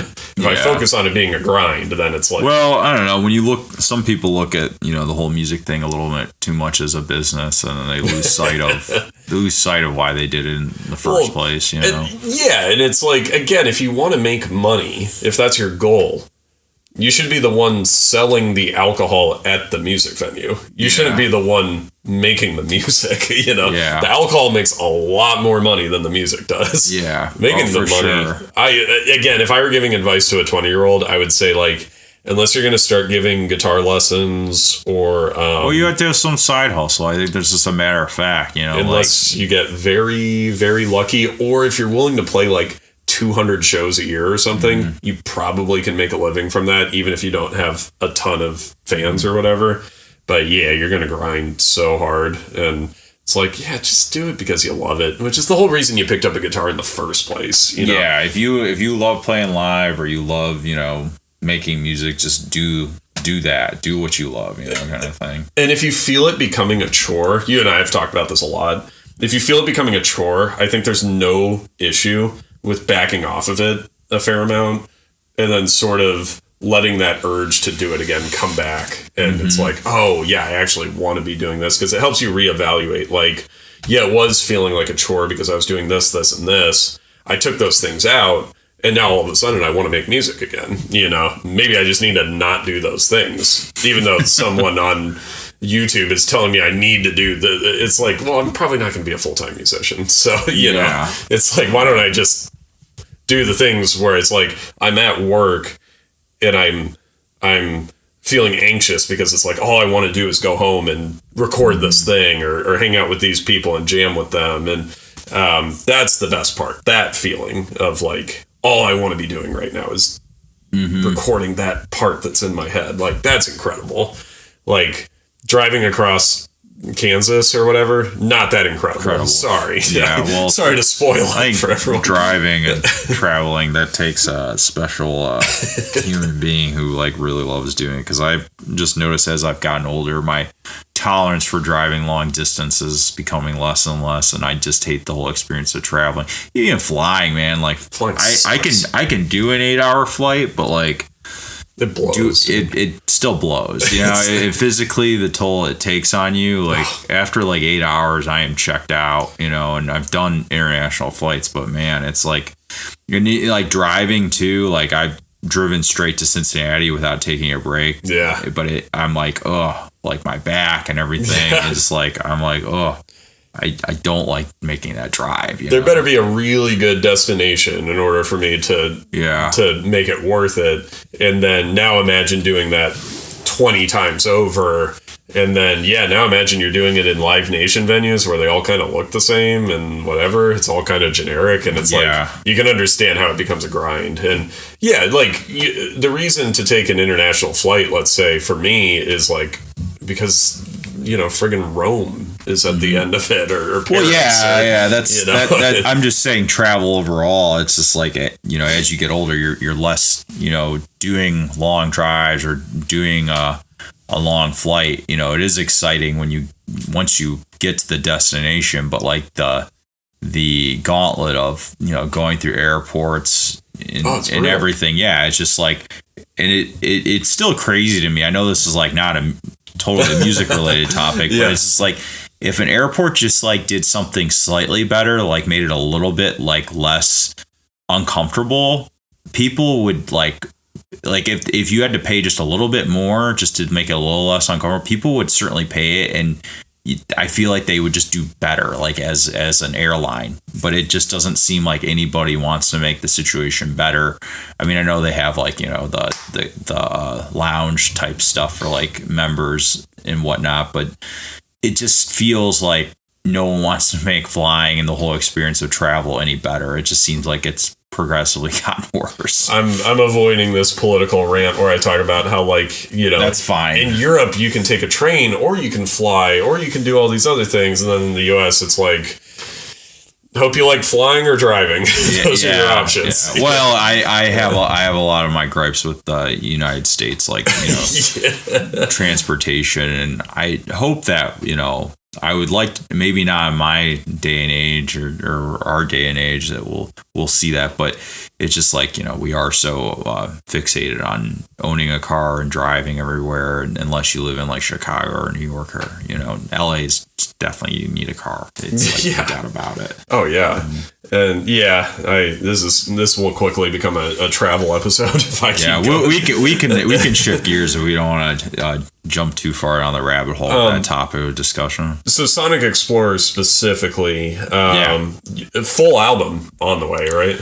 Well, so basically I'm releasing each song 2 weeks apart, but it is a full album, 8 songs. I've got I released the title track Just Vibe, and the self-released title of the album with the music video about 2 weeks ago, and then released the second single, Lost in the Sauce. I'm basically just releasing each song off it. I guess it's just, I don't know how I'm marketing it, 2 weeks apart, so people actually listen to the whole thing versus just releasing the whole album all at once. Right. But it is a whole collection of songs. So basically I released Lost in the Sauce last week, May 29th. Basically release them every Thursday, so people, you know, kind of just give it a little bit more attention, because I worked my butt off on it, and I'm proud of it. And I think all the songs are pretty good, actually. I was kind of surprised how well it turned out. So 8 songs total, each of them being a little bit different but similar. Logan, he did drum on 2 of the tracks on them that are going to come out. He drummed on one called Supreme Funk Deluxe, and then on another one called Prometheus Tears. But yeah, I'm proud of it. There's Lost in the Sauce, which came out, that a sample or a spoken word sample of Gucci Mane. There's another sample, another song I have. It's called Music to Get Stoned To, that has Joey Diaz on it. That's right. Which is a really cool track. And then I got another one called Love of Music with Miles Davis on it. So I've got it's kind of like a sampled a lot of sampled drum beats and a lot of sampled spoken word that was put on it, and that's kind of, I guess, the theme of it. But it's a very chill album and stuff. It's kind of like, that's why it's like called Just Vibe. It's kind of, I don't know if I want to call it nostalgic, but it's got a little bit of that nostalgic flavor to it. Yeah. And a lot of some of my best guitar playing I'm proud of, a lot of like my bluesy guitar playing. And I kind of forgot, you know, for playing keyboards as long as I have been now, I kind of forgot that I still can play guitar. So it's cool to see it. You know, I'm really proud of my guitar playing on it. This next track I'm releasing, I think would be next week. I got written down here on not till June 19th. The next track comes out. It's called Fade Into Blue. That's some of my best guitar playing. So that's got that. Stay tuned for that. June 19th, that one comes out.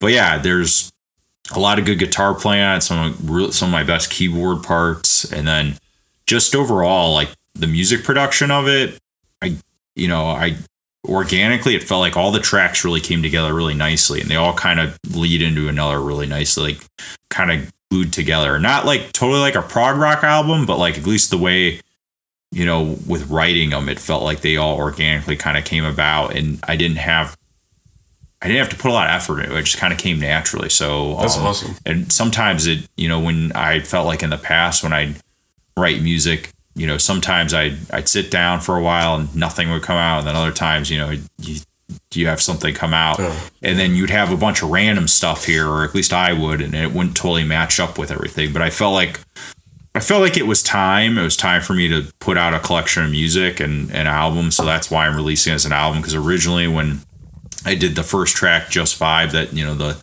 self-titled one, I was going to release it as a single, but then I made the other track I released, Lost in the Sauce. And I was like, maybe I'll just release these 2 as singles. Then I started writing another one and then another one. And I was like, you know what? I think it's time to try to do an album. Like, let's see if we could just do 4 or 5 songs. And then, like, I didn't quit after 5 songs, and it kind of snowballed from there into 8 songs together. So, well, the cool thing in this day and age is that there's no reason that you have to make an album. So you can shoot for an album, and then if you just end up with 5 cool songs, that's good too. You know. Well, yeah, and like I think I think I want to do like a hot take with you on this. Oh, let's well, so do you think there's two topics of discussion I want to do this hot take on. Perfect. Do you think it's better to have a shorter album nowadays or a longer one? Okay, so I think the album length should warrant the ideas that are in it, if that makes sense. So elaborate. So I think for the most part, I think we kind of got lucky in whenever LPs became popular, like late 60s, where 40-ish minutes, you know, they were limited to that because that was like how much they could fit on. Yeah, like you literally just like ran out of space. And I find that for a lot of types of music, that ends up being like a really good length of an album. I agree. And that actually, I think my album's probably about 46 minutes. Funny how that works. I think it's right for the attention span. It's right for the amount of ideas that are part of it. With that said, I'm a prog nerd. A lot of my favorite albums are over an hour long. And I'm the one who poo-poos long albums for the most part. It's just, if you've got over an hour worth of ideas on an album, that's fine. You know, I don't think you necessarily should split it up. If you listen to some old Rush albums, the format of them can be like a little weird because they had to fit it on each side of a disc, you know? So you kind of hear songs cut off where you're like, man, I feel like they could have kept going with this one idea or whatever. So now we're in a day and age of like, someone could put out a 40-minute long song uninterrupted, and it's like, if it works, it works, you know? That with that said, I think in the majority of cases, shorter is going to tend to be better. And if I made like a film comparison, because most people aren't watching like 3-hour films, you know, most people are watching 90-minute films. Directors like Scorsese and Kubrick, those guys, they kind of know how to fit a lot of ideas into a film, so they can make it 3 hours long. Like The Wolf of Wall Street, let's say, that's a 3-hour long film. Yeah. It doesn't feel like 3 hours. No, it doesn't. It goes by like this. Because Scorsese understands pacing, and he understands how to make a really interesting film. Most filmmakers probably should stick to like 90 minutes because it's going to have a better pace and you're not going to lose the audience, whatever. That's kind of how I feel about 40-minute albums or 35-minute albums. I'm kind of on the 40-minute, 45-minute side of it. And, you know, I think it, for like an album to be an album, I think it should be about 5 songs, you know, depending on how long each one of those songs is. But I think like 5 songs, you could probably call it an album. I guess if they're longer songs. I like the number 8 because you flip it backwards, the infinity symbol. But that has nothing to really do. I just think it's a cool number. You know, that's just me personally. And then in the context of what you're doing, because like, so like Britta, my wife, interacts with sort of lo-fi beat-oriented music too. And it's like, yeah, sometimes that's best off when each song is like a minute and a half or 2 minutes long. Sometimes it should be like a 6-hour thing that you put on and you study to it or whatever. So that really becomes a personal choice. Like one of the original versions of that style of music, as far as I understand, is Brian Eno, like Music for Airports. And you listen to that and you're like, yeah, you can just loop this because it's not made for you to sit there and be like, oh, he did this in this spot. It's like, no, this is like trance music. This is for you to like get lost in it. So Music for Airports is, I'd have to look it up, but it's 40-ish minutes because he put it on LPs. But there's really no reason why that album should be 40 minutes long. Like, it could be way longer. Well, yeah, it's ambient music, and ambient music's kind of meant to be longer format. Same could be said about lo-fi hip-hop, too, because it's just like it's lo-fi beats to study to. you put your headphones in, you just kind of zone out whatever you're studying to, so you can have those longer format songs. But then the flip side of that is like Dilla, Donuts. Like all those tracks are really short. Yeah. And it works really well for what he's doing on there, you know? Yeah. So it's like, I think it just really has to fit what you're doing. And I think the idea that an album should be X amount of songs for X amount of time, I think that's so dependent on the style of music.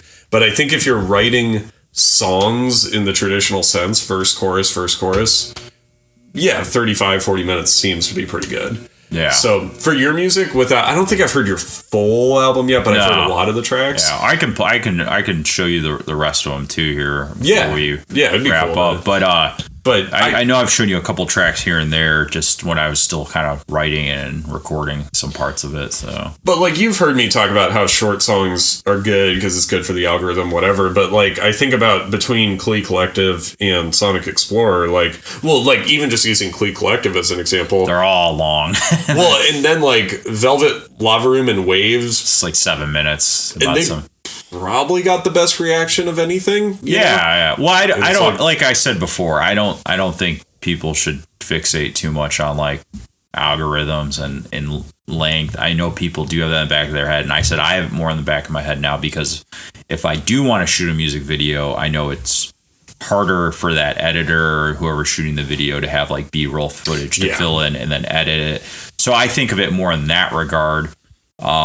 And there is something to be said about a song that is short and to the point. Like, I do like that. My other hot take I wanted to bring up to you, too, it kind of goes back to what we were talking about with the live music thing, is do you think it's better for bands to play a short set, like almost cut it short and leave the audience wanting more and kind of leave them hanging, or to do at least an hour?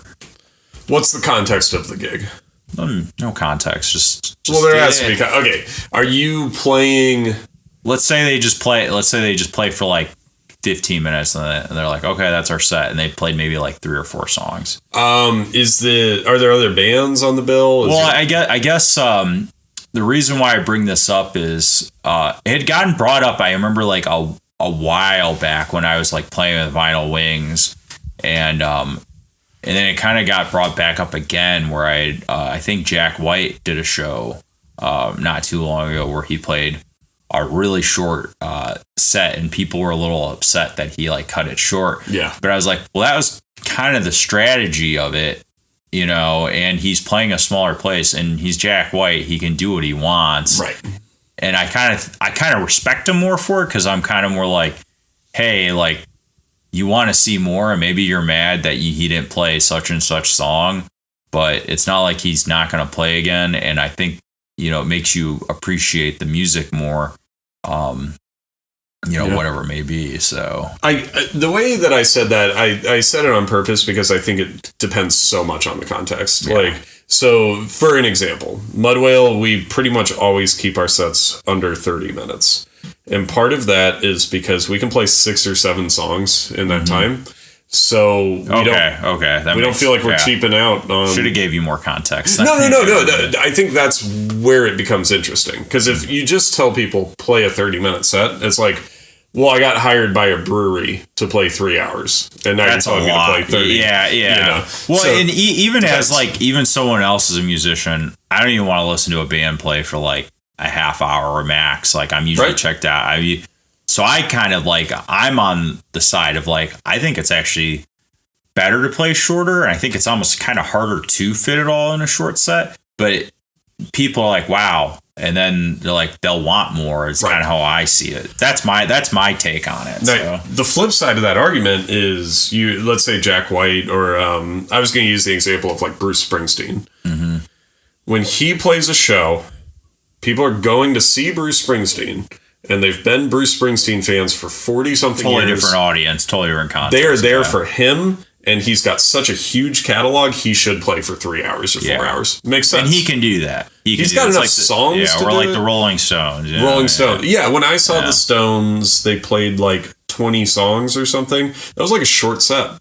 because they only played the hits. They have 20 hits, you know? They probably have 50 hits, and they only played 20 of them, so they only played the big hits. I remember, this is getting a little, like, whatever, inside baseball on the Stones, but, like, they did a vote, like an audience poll before the show on 4 different songs that are like deep cuts, and then they would play whichever one the most people voted on.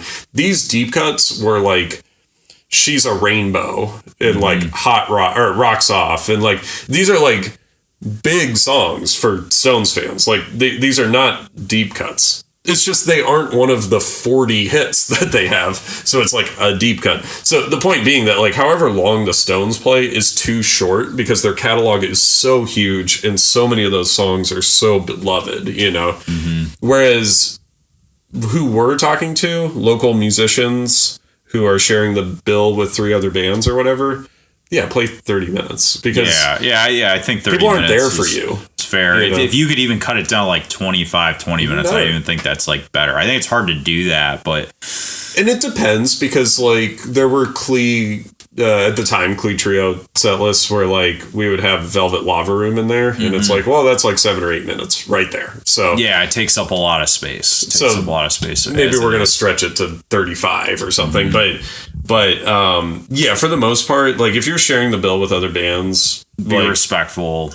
You know? It's respecting the other bands, and it's also respecting the audience. And there's a selfish. I was just talking about this at our Mud Whale gig because someone said, I'm really glad that you played this one song because I know you guys only play 25 minutes or something. And what I said is it's entirely a selfish decision because people lose their attention span, like you said, after about 30 minutes. But not attention span. You start to become annoying to them. Yeah, I agree. And that's like, I came for this other band, and now you're taking up. That's the thing with live music too. It's especially like even like CLE Collective being instrumental music and no one's singing. You know, I think it's even the average music listener. It's hard, the entry point of like wanting to get into your music. It kind of just becomes noise, and yeah, it does. It kind of drags on too long. Like even in comedy, I think. You know, someone who does too long of a comedy set, you want to listen to someone spitball for so long about whatever it is. And then like, I don't know if Dave Chappelle, he did some crazy like 2-3 hour long comedy set. I'm like, I would just totally be zoning out, and I don't have the attention span for it. I mean, that's great. If I know he's Dave Chappelle, he can do that, but it's like, I don't know. To me, that's like drives me nuts. And that, I mean, for jam bands, I guess it's different. Like Fish, you know, I'm not a Fish guy, but they love like the long sets. Like I know Logan loves going to those festivals, and I'm just like, man, like how I understand it to a degree because I was a Fish fan at some point, but still, like as I've gotten older, I actually like things to be a little bit more condensed in terms of like a live set for a band. And I love the idea of concept albums. I love King Gizzard and the Wizard Lizard. I like Rush.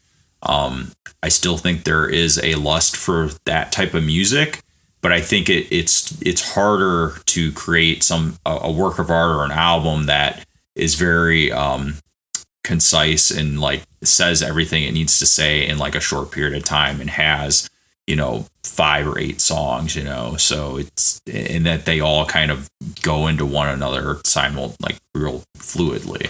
Well, and you just brought up examples of artists who are at the top of their craft. Yeah. Rush, King Gizzard, Fish.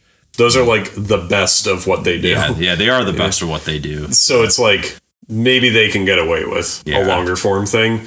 Can the local artists get away with that? Probably not. Yeah. They probably just don't have that many interesting ideas. I've heard stand-up comedians talk about that, where they're like, you should write like 1,000 jokes if you're like an aspiring comedian, because out of those 1,000, you're probably going to have like 5 minutes of material that's going to be like really killer. Yeah. But if you go up on stage, let's say you're the whatever you call that, like the feature act for like some bigger comedian, and you kill with 5 minutes, everyone's going to want you back. And now all of a sudden, next time they want to hear 10 minutes and 15. Yeah.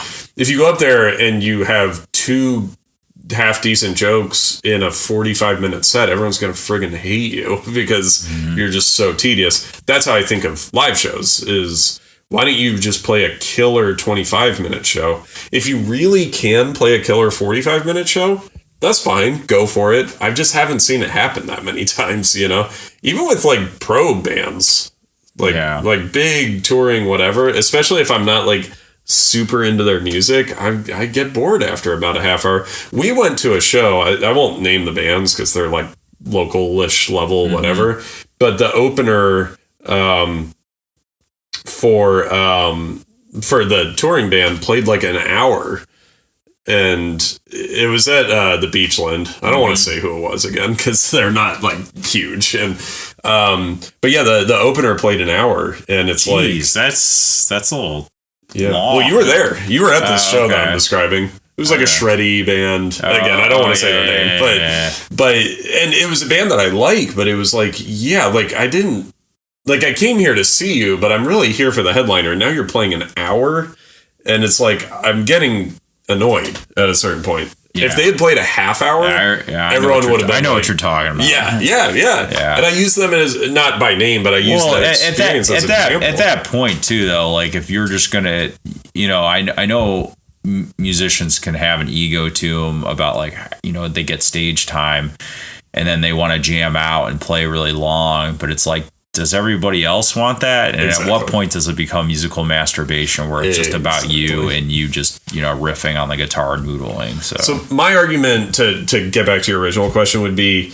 you should play the length of set where it's going to be all killer, no filler.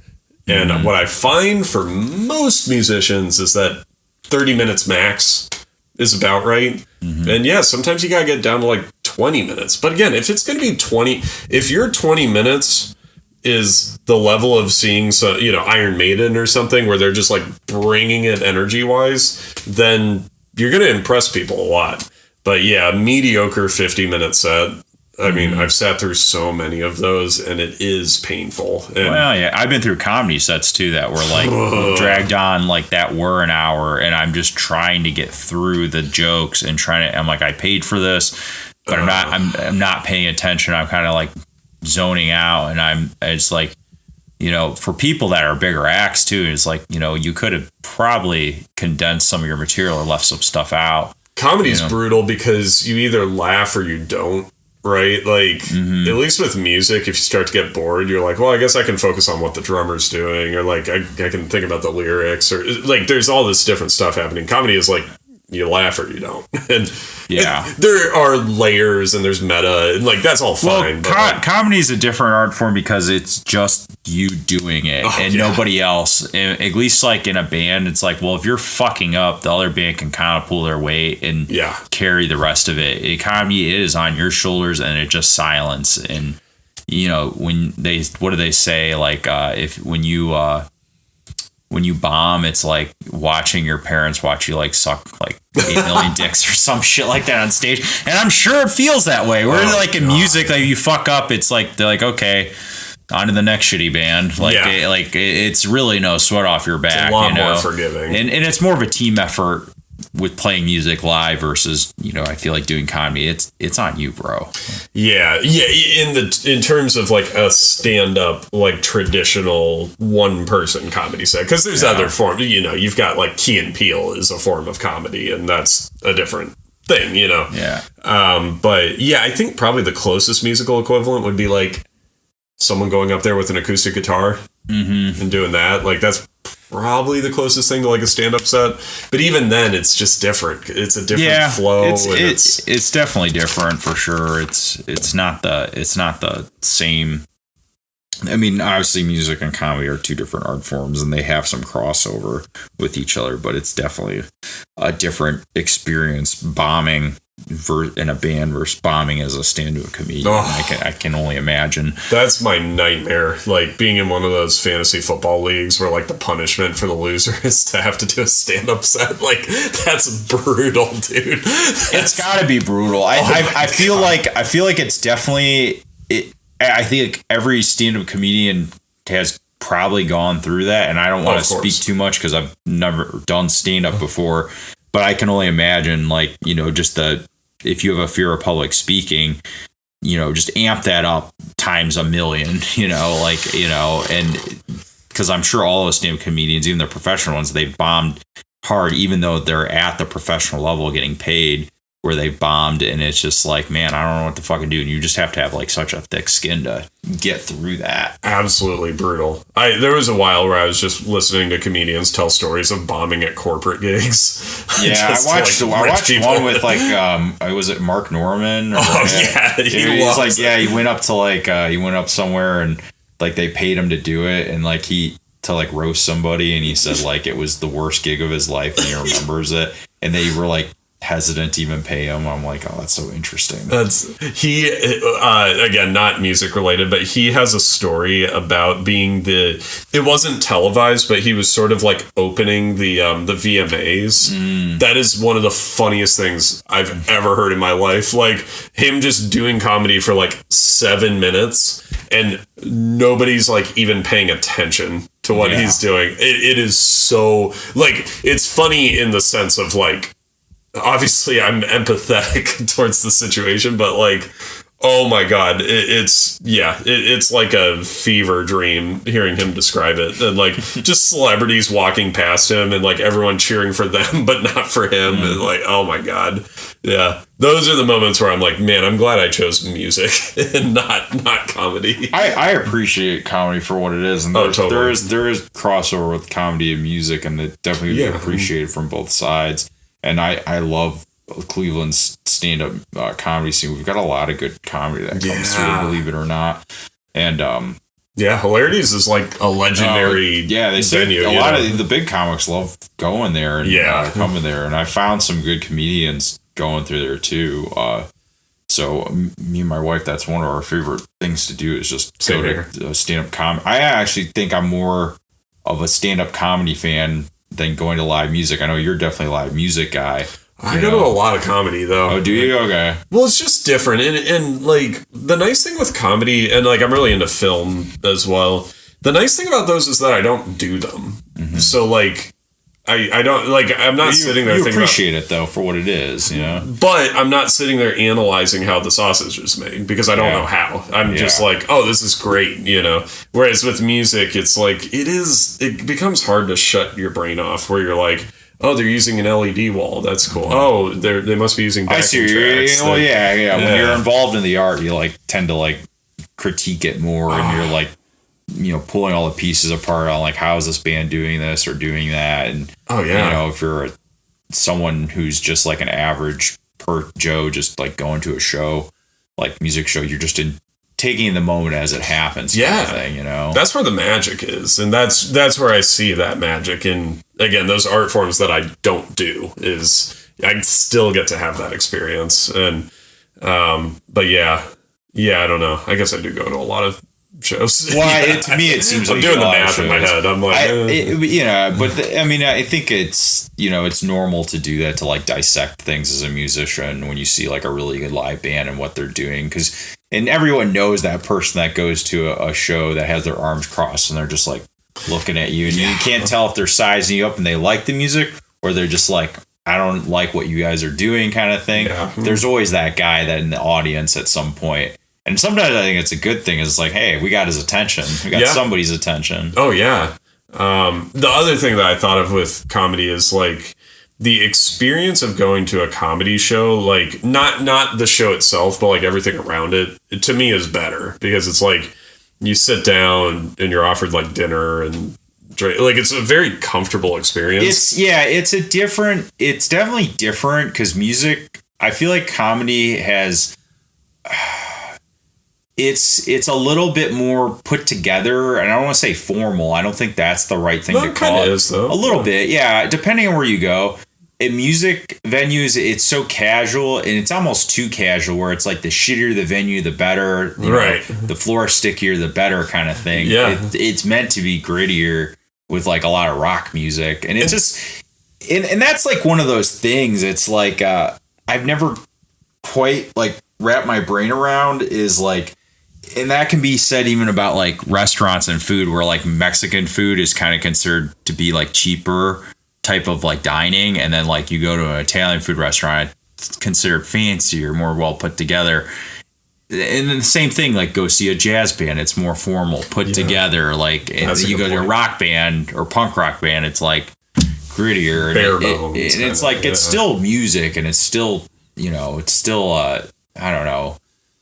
It's just weird how we assign certain things to certain experiences and the cost of it, and like you get what I'm saying. Totally. I'm not articulating as well. My example of all that is like I dealt with Paris syndrome when I went to Paris, and it's like, because you think of the French as like very sophisticated and whatever, and they are, but like I've never been to a city that smelled more like pee than France, than Paris, because like, people pee in the, like the steps going down to like the metro and stuff. So there's just urine everywhere. And it's like, that is that weird, like, it's got grittiness to it, and you have a stereotype that isn't true. And that, it's like Italian food isn't inherently like fancier than Latino food or whatever. It's just like, for some reason, it's put on a pedestal for whatever reason of being like this really fancy, better food. Same with French food though too, where like French food,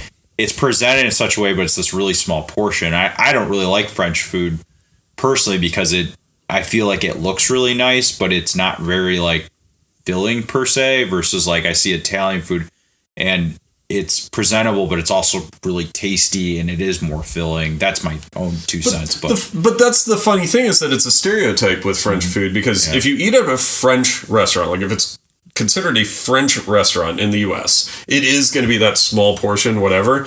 Go to France. Yeah. It's like galettes and kebabs and stuff. It's filling. Like, French people will get an entire pizza and eat it. Like, it's weird that we decided that French food has to be a high dining. Yeah, and then like Mexican food or like Hispanic food is like family friendly, whatever. And it's and I kind of hate a little bit of that. I mean, I understand why it exists, but it's just like, it can be applied to the thing with like we're talking about with like, how music's consumed in some regard, where like, there's a certain aesthetic to it, or like with the venues and how it's consumed, and I don't know. What pisses me off the most is that the more you spend on a ticket to a show, like assuming you're not doing VIP or something, but just like the ticket, it's like the worst experience it is. It's a weird thing. Like, I could see that. If I spend like $10 for a show, I'm probably going to like sit at the bar and like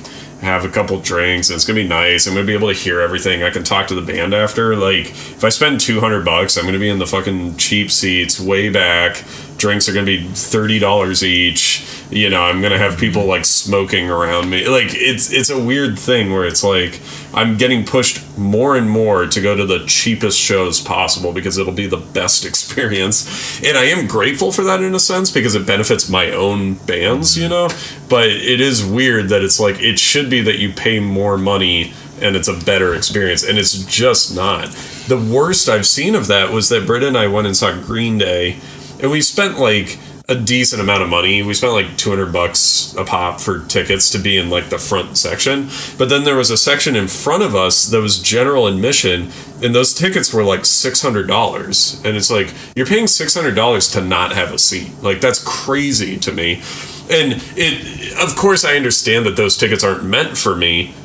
But then my flip side of that is like, well, then who are they meant for? Because they're meant for 20-year-olds. Like, I get it. They're meant for people younger than me who want to stand for an entire long show. It was like 6 hours or something. But then it's like, 20-year-olds can't afford those tickets. Like, are you kidding? I couldn't have gone to a $600 show when I was 20. So, like, I just don't get it. Like, I don't get why it's this weird, like, masochistic, like, what's that thing where it's like, it's the thing where, like, men will pay a woman. It's a form of like dominance or whatever, where they like, it's like money dominance or whatever, where like men pay a woman money, and that's like the fetish or whatever. Like, like a dominatrix type of thing. Kind of, like, but it's not inherently like a sex worker. It's like a power thing. Yeah, it's like a power thing where they give them money and then the woman, like, whatever. Like, that's what it feels like when I give Live Nation money. I thought the whole thing with, now we're on sexual fetishes. I could be wrong. I mean, I don't have that fetish, but I thought it was like, they say it's like men who are like these high stress CEO positions that are like bosses. Yeah. That are always like having to manage people and like boss people around.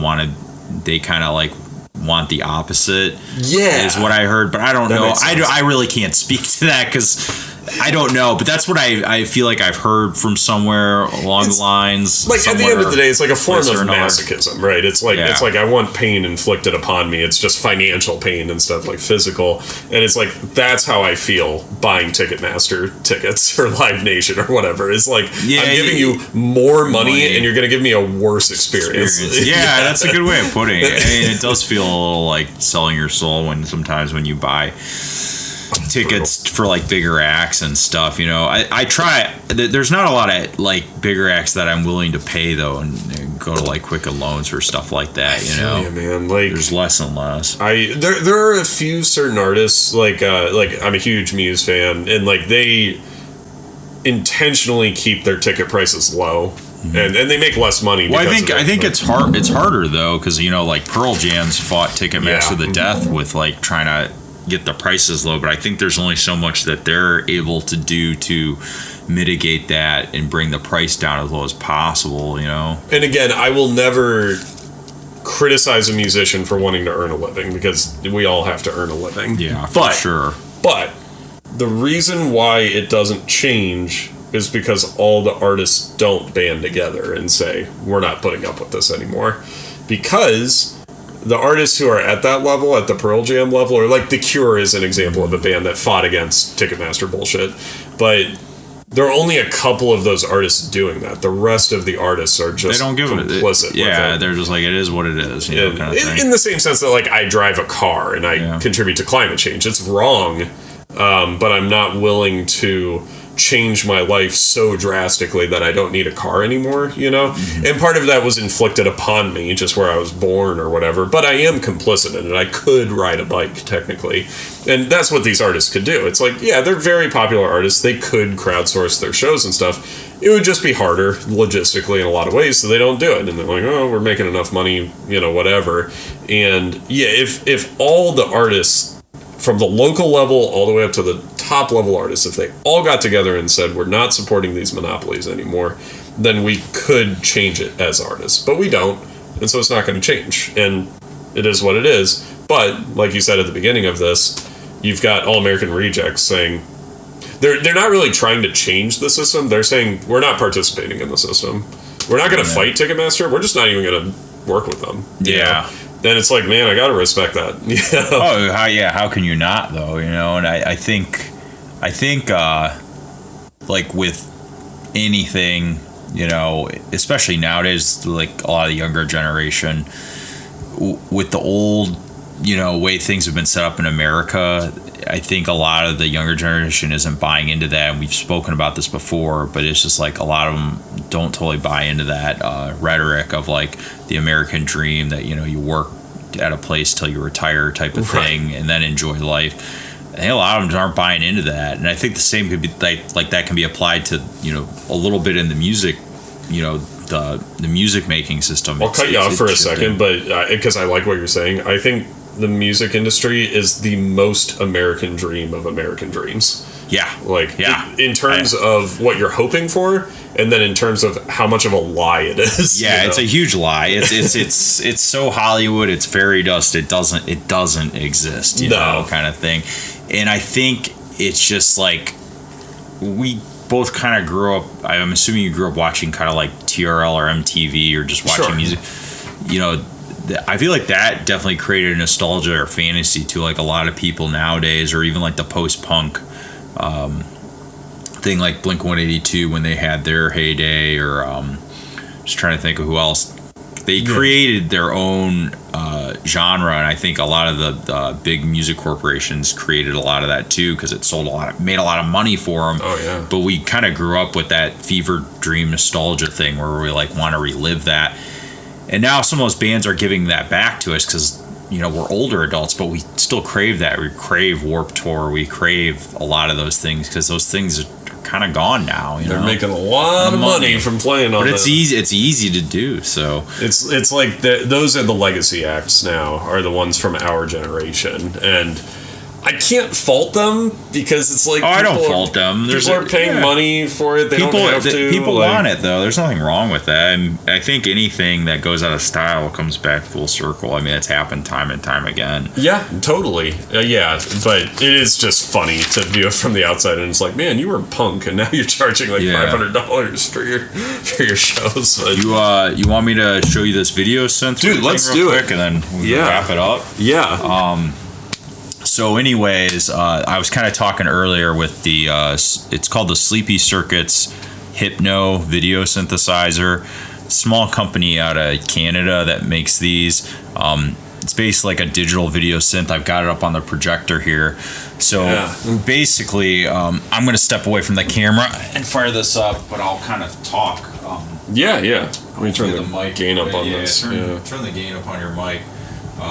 It will start mutating, kind of like changing on the screen here, because the microphone, I think on the kick drum here, I turn these up. I'm blocking it. Okay. Let's see, hopefully. So you can kind of see with that, I can bring this in and out and kind of create like kaleidoscope effects on here so too. Cool. You can point it just at the projector screen. I think that might be, or you got the microphone, but yeah. It'll create kind of kaleidoscope effects. You can change this, like the hue and stuff. You might get a video of like what you're actually doing with your hands too. Yeah, go for it. Yeah. It's the coolest thing in the world, and I got to give you a lot of credit because this was almost all your idea, along with Kevin. Getting involved with the projector. It's really cool for the live visual aspect, and I think with Cleveland Collective, with us just being an instrumental band and not having a singer, I think having something visual on screen with the music, it just adds more to the experience of it all, and that's kind of what at least what I was kind of craving with the band. But basically on the keyboard, each one of these keys is a preset. If I hit one of these, it will change the preset that's on screen here. They're super trippy. And then with all these macro knobs, I have them assigned to different knobs on here, so I don't have to go up here, and I can kind of change what it is on screen. That one's really, really trippy. But I'm just kind of go through a couple different presets here. So you can change like the hue, the position of it. And you have epilepsy, maybe you don't want to look at this, but yeah, that's fair. The cool thing too is if I go over to like where if I go over where the kick drum is, because I have it mic'd up the kick drum here. Yeah. It'll start changing on screen with it. Just hit it a couple times here.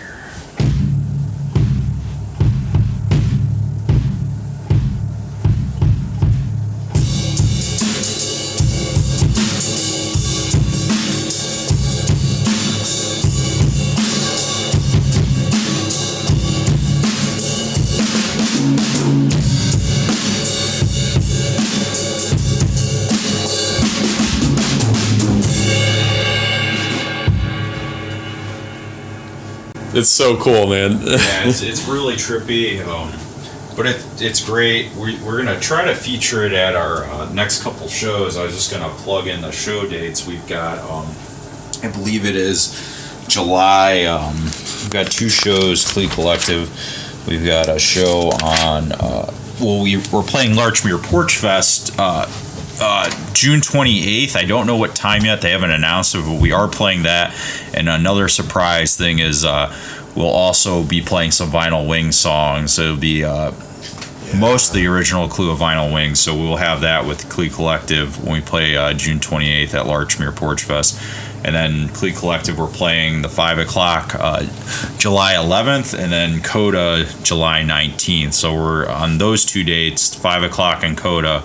The 11th and 19th, we're going to feature the video synthesizer. But it's a great visual thing. It looks super trippy on screen. It definitely, it's just a neat thing. It's very visually pleasing, and stimulating to look at. But there's also a cool like potential audience interactive element that we've toyed around with a little bit. Yeah, I wouldn't be against trying to do that, where like maybe have like an audience member try to like VJ or something for the show, or just kind of play around with the knobs, because more often than not I just have my wife Stacy, I'm like, here, just make cool visuals, because the coolest thing about it is it's kind of like a monkey could work it. There's not a lot to it. You just twist knobs to your heart's content and create cool things. Like, you know, it kind of does its own thing, so it's pretty easy to set up. But it's definitely another art form that I've been trying to jump into more, is the visual aspect of music. And I think this is where like video and music kind of cross over, when you can have,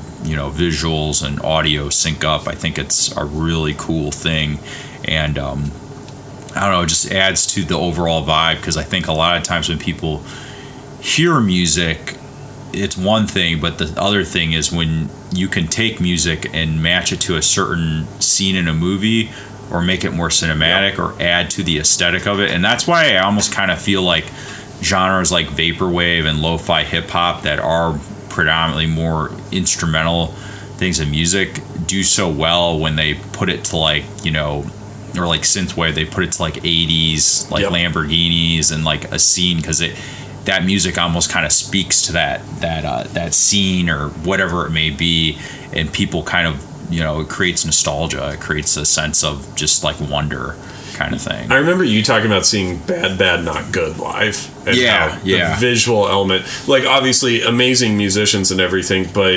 it is kind of parallel to CLE Collective music, because it's like, it's instrumental and it's not super like guitar solo-y or whatever. It's more of like a vibe. So having those trancy visuals with it really adds, like, it just fits it so nicely.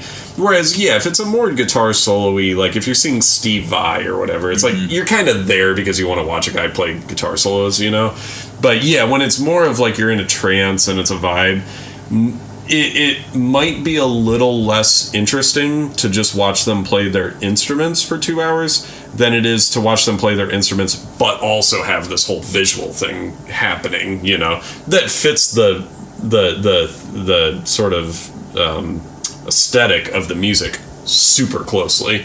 And that's what I think we've found with this synth that you had bought and really finely tuned, is that like, this is the right vibe for the CLE Collective type of music. Thanks, man. And honestly, if you ever started gigging with Sonic Explorer, it would do really well for that too. You know? I think if we ever cross that bridge, or I ever kind of get to the point, it's definitely something I want to do. I'd like to do something more with the VJ side of things, but again, there's only so much time in my life to commit to it. But it is something I'm definitely interested in doing more with, and it's really cool.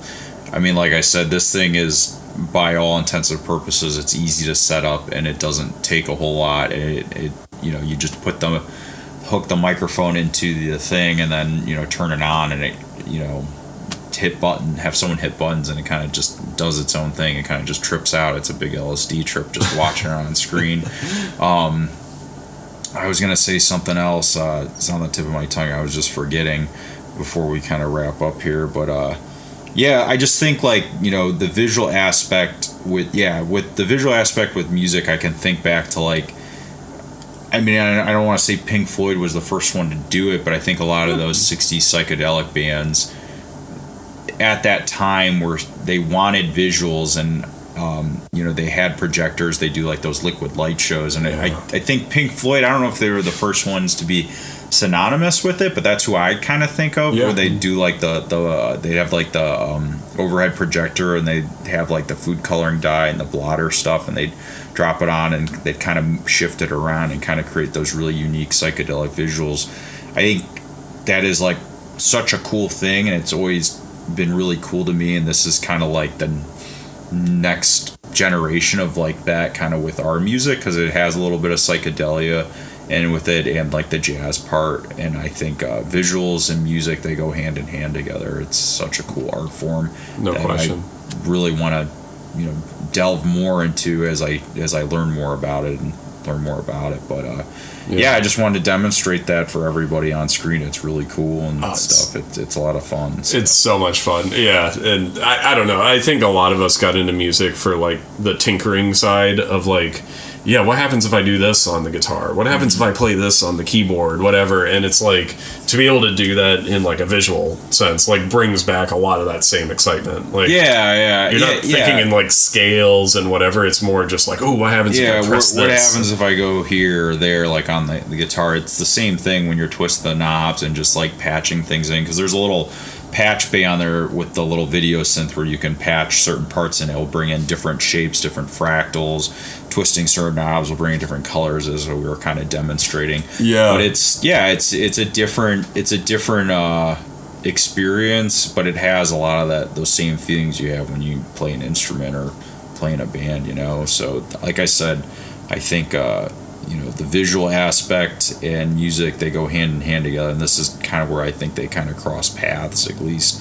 But yeah, this is what we used on the Just Vibe video that Adam kind of blended. Right. He used it more subtly, like obviously, but he'd throw it in at certain parts when you watch in the video, and I think he did a great job working into it, because it's really easy to go into like seizure mode and not have it be so subtle. But it's cool, man. I think a lot of bands kind of crave a visual aspect to our music, but I think our music, it needed something else, just like I said, not having a singer, being predominantly just, instrumental style music. So yeah, and vibey and jammy. Yeah. So before we wrap up, I guess I want to ask, where do you see the future of how people consume music now with like AI? And how are you discovering or consuming all your music nowadays? And I'll answer the question too. So this is another 3 hours that we're gonna. Try to keep it concise. I'll be concise. Yeah. So AI, my opinion on that. My cousin had one of the apps that generatively made music. Sounds very good. I see that taking over commercial jingles and that kind of thing. This is going to be horribly pretentious, but I've never cared that much about that side of music personally. If you can write very catchy jingles, that's awesome. And I'm not going to say I'm happy for you losing your job, but it just isn't in the same vein of art that I tend to care about, Yeah. So then the flip side of that is that I think it's going to force musicians to become very creative, because generative AI can only take from what already exists and create something. I agree with that totally. So it's got to come from humans. Yeah, like they're not going to create, like if it's whatever, if it's 1994 again, they're not going to create Deftones. They're just so unique that it had to be humans coming together to create that. Could there be a time in the future where AI becomes genuinely creative and creates new sounds? Totally. We just haven't seen it yet.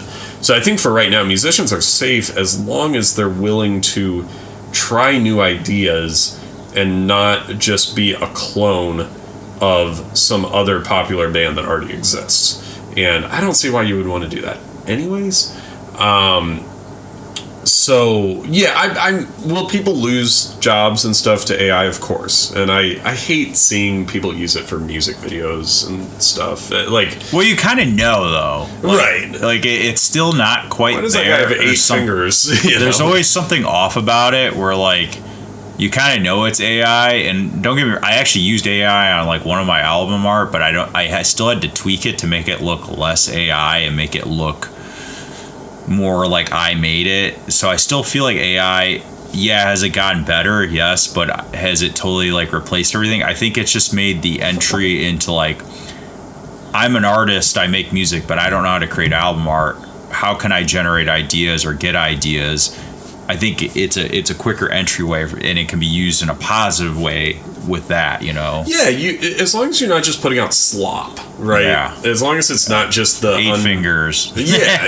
Again, I was watching a video from one of those popular YouTube channels that goes over like CGI. I think they're called Corridor Crew, and they were showing how can you tell something's AI. And it was when LA was on fire, like real bad with the wildfires, and they were like, so how can you tell this one? And it's like the Hollywood sign, and there's fire and everything, and they're like, well, Hollywood has 3 L's, so that's part of it. Like, so yeah, it's like, just we don't need more slop in the world. But again, this is horribly pretentious, and I guarantee I've contributed to it myself, but that's also true about humans making art. We don't need more slop. We need you to be putting out what you genuinely excited about, you know? Yeah. We don't need you creating a song because you think it's going to chart well. Like, who cares about that? Like, create a song that you really enjoy, and then if it charts, fucking great. I'm happy for you. But don't just be a clone of somebody else, you know?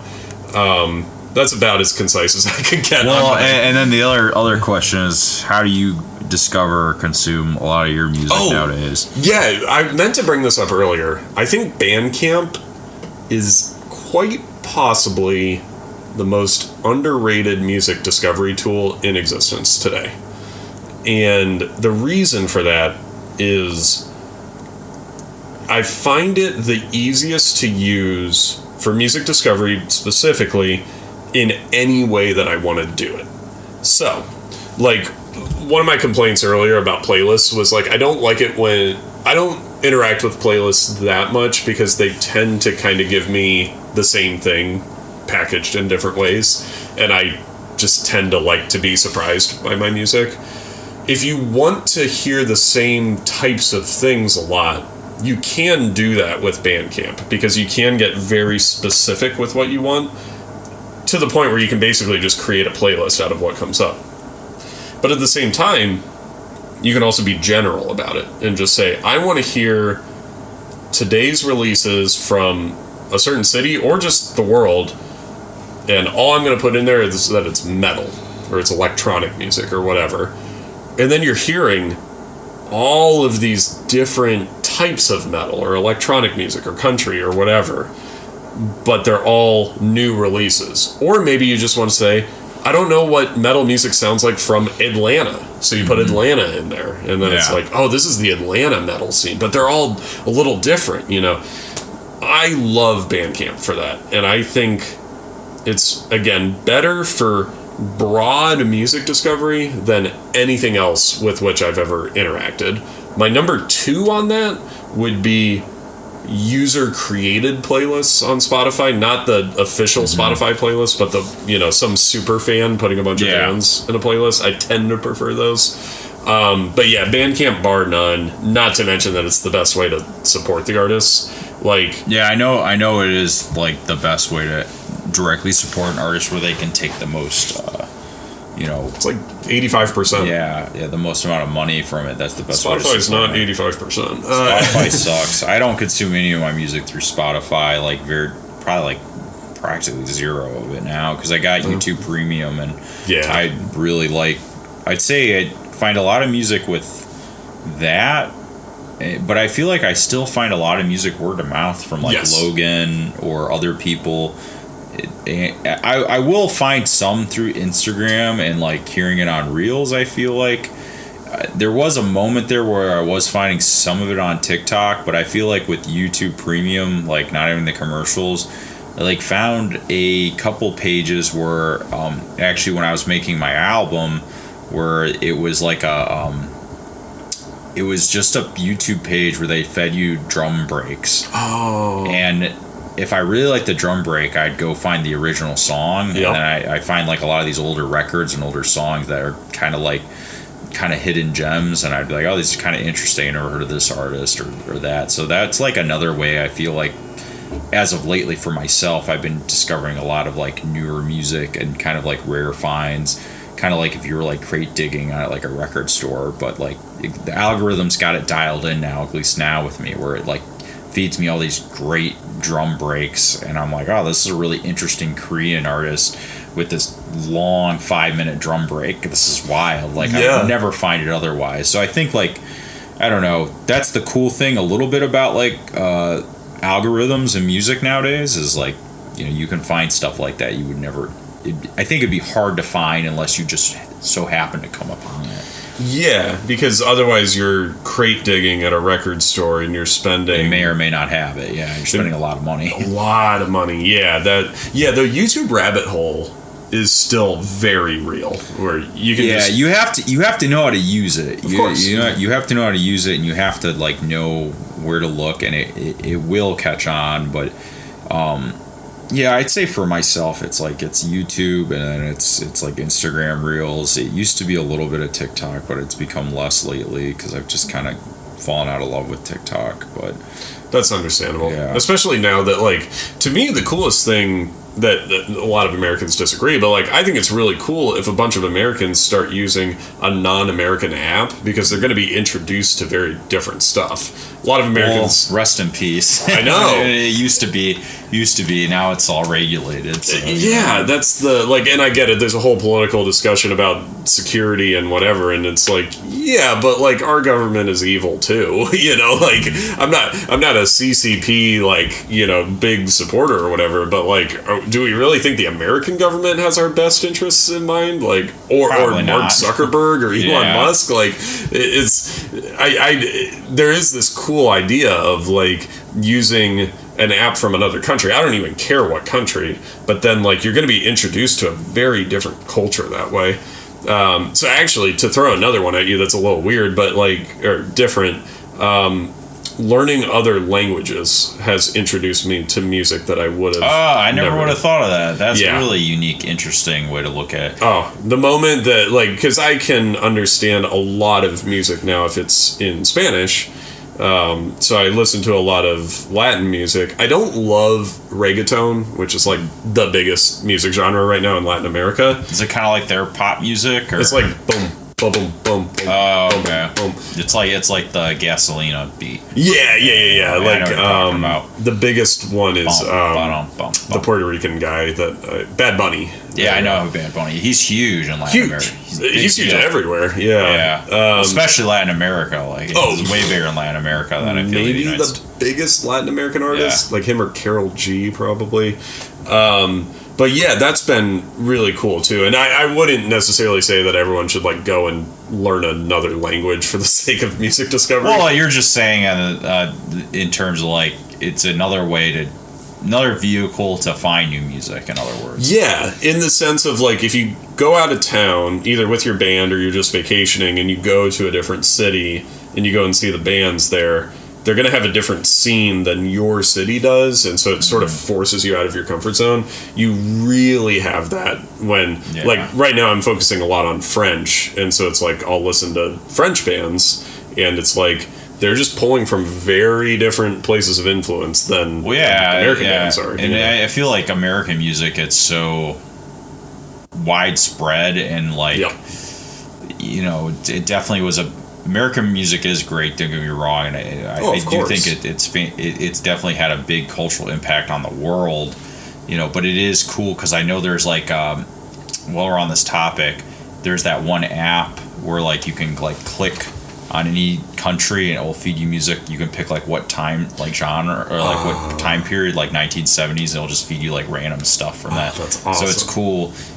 But it's cool to hear like finding psychedelic rock bands out of Africa. Like I think it was like hearing that they had a psychedelic scene there at one time in like a country like that was, less underdeveloped, but they were heavily influenced it, but they did their own take on it. I know like even in Vietnam they had their own funk scene where they had I know like Action Bronson was talking on it. It's like called Saigon Rock or something, where it was like their interpretation of James Brown's funk music and stuff. Well, dude, you brought up K-pop earlier. K-pop and J-pop, in my opinion, those folks know how to pack a punch in a pop song better than like any American songwriter ever has. Yeah, they know how to create hooks, and they're just the juiciest hooks. Yeah. I mean, I would much rather... There was a while where I was just listening to... I really like J-pop that has like a metal edge to it, like really distorted guitars and stuff, and I was just listening to that for a while, and I was like,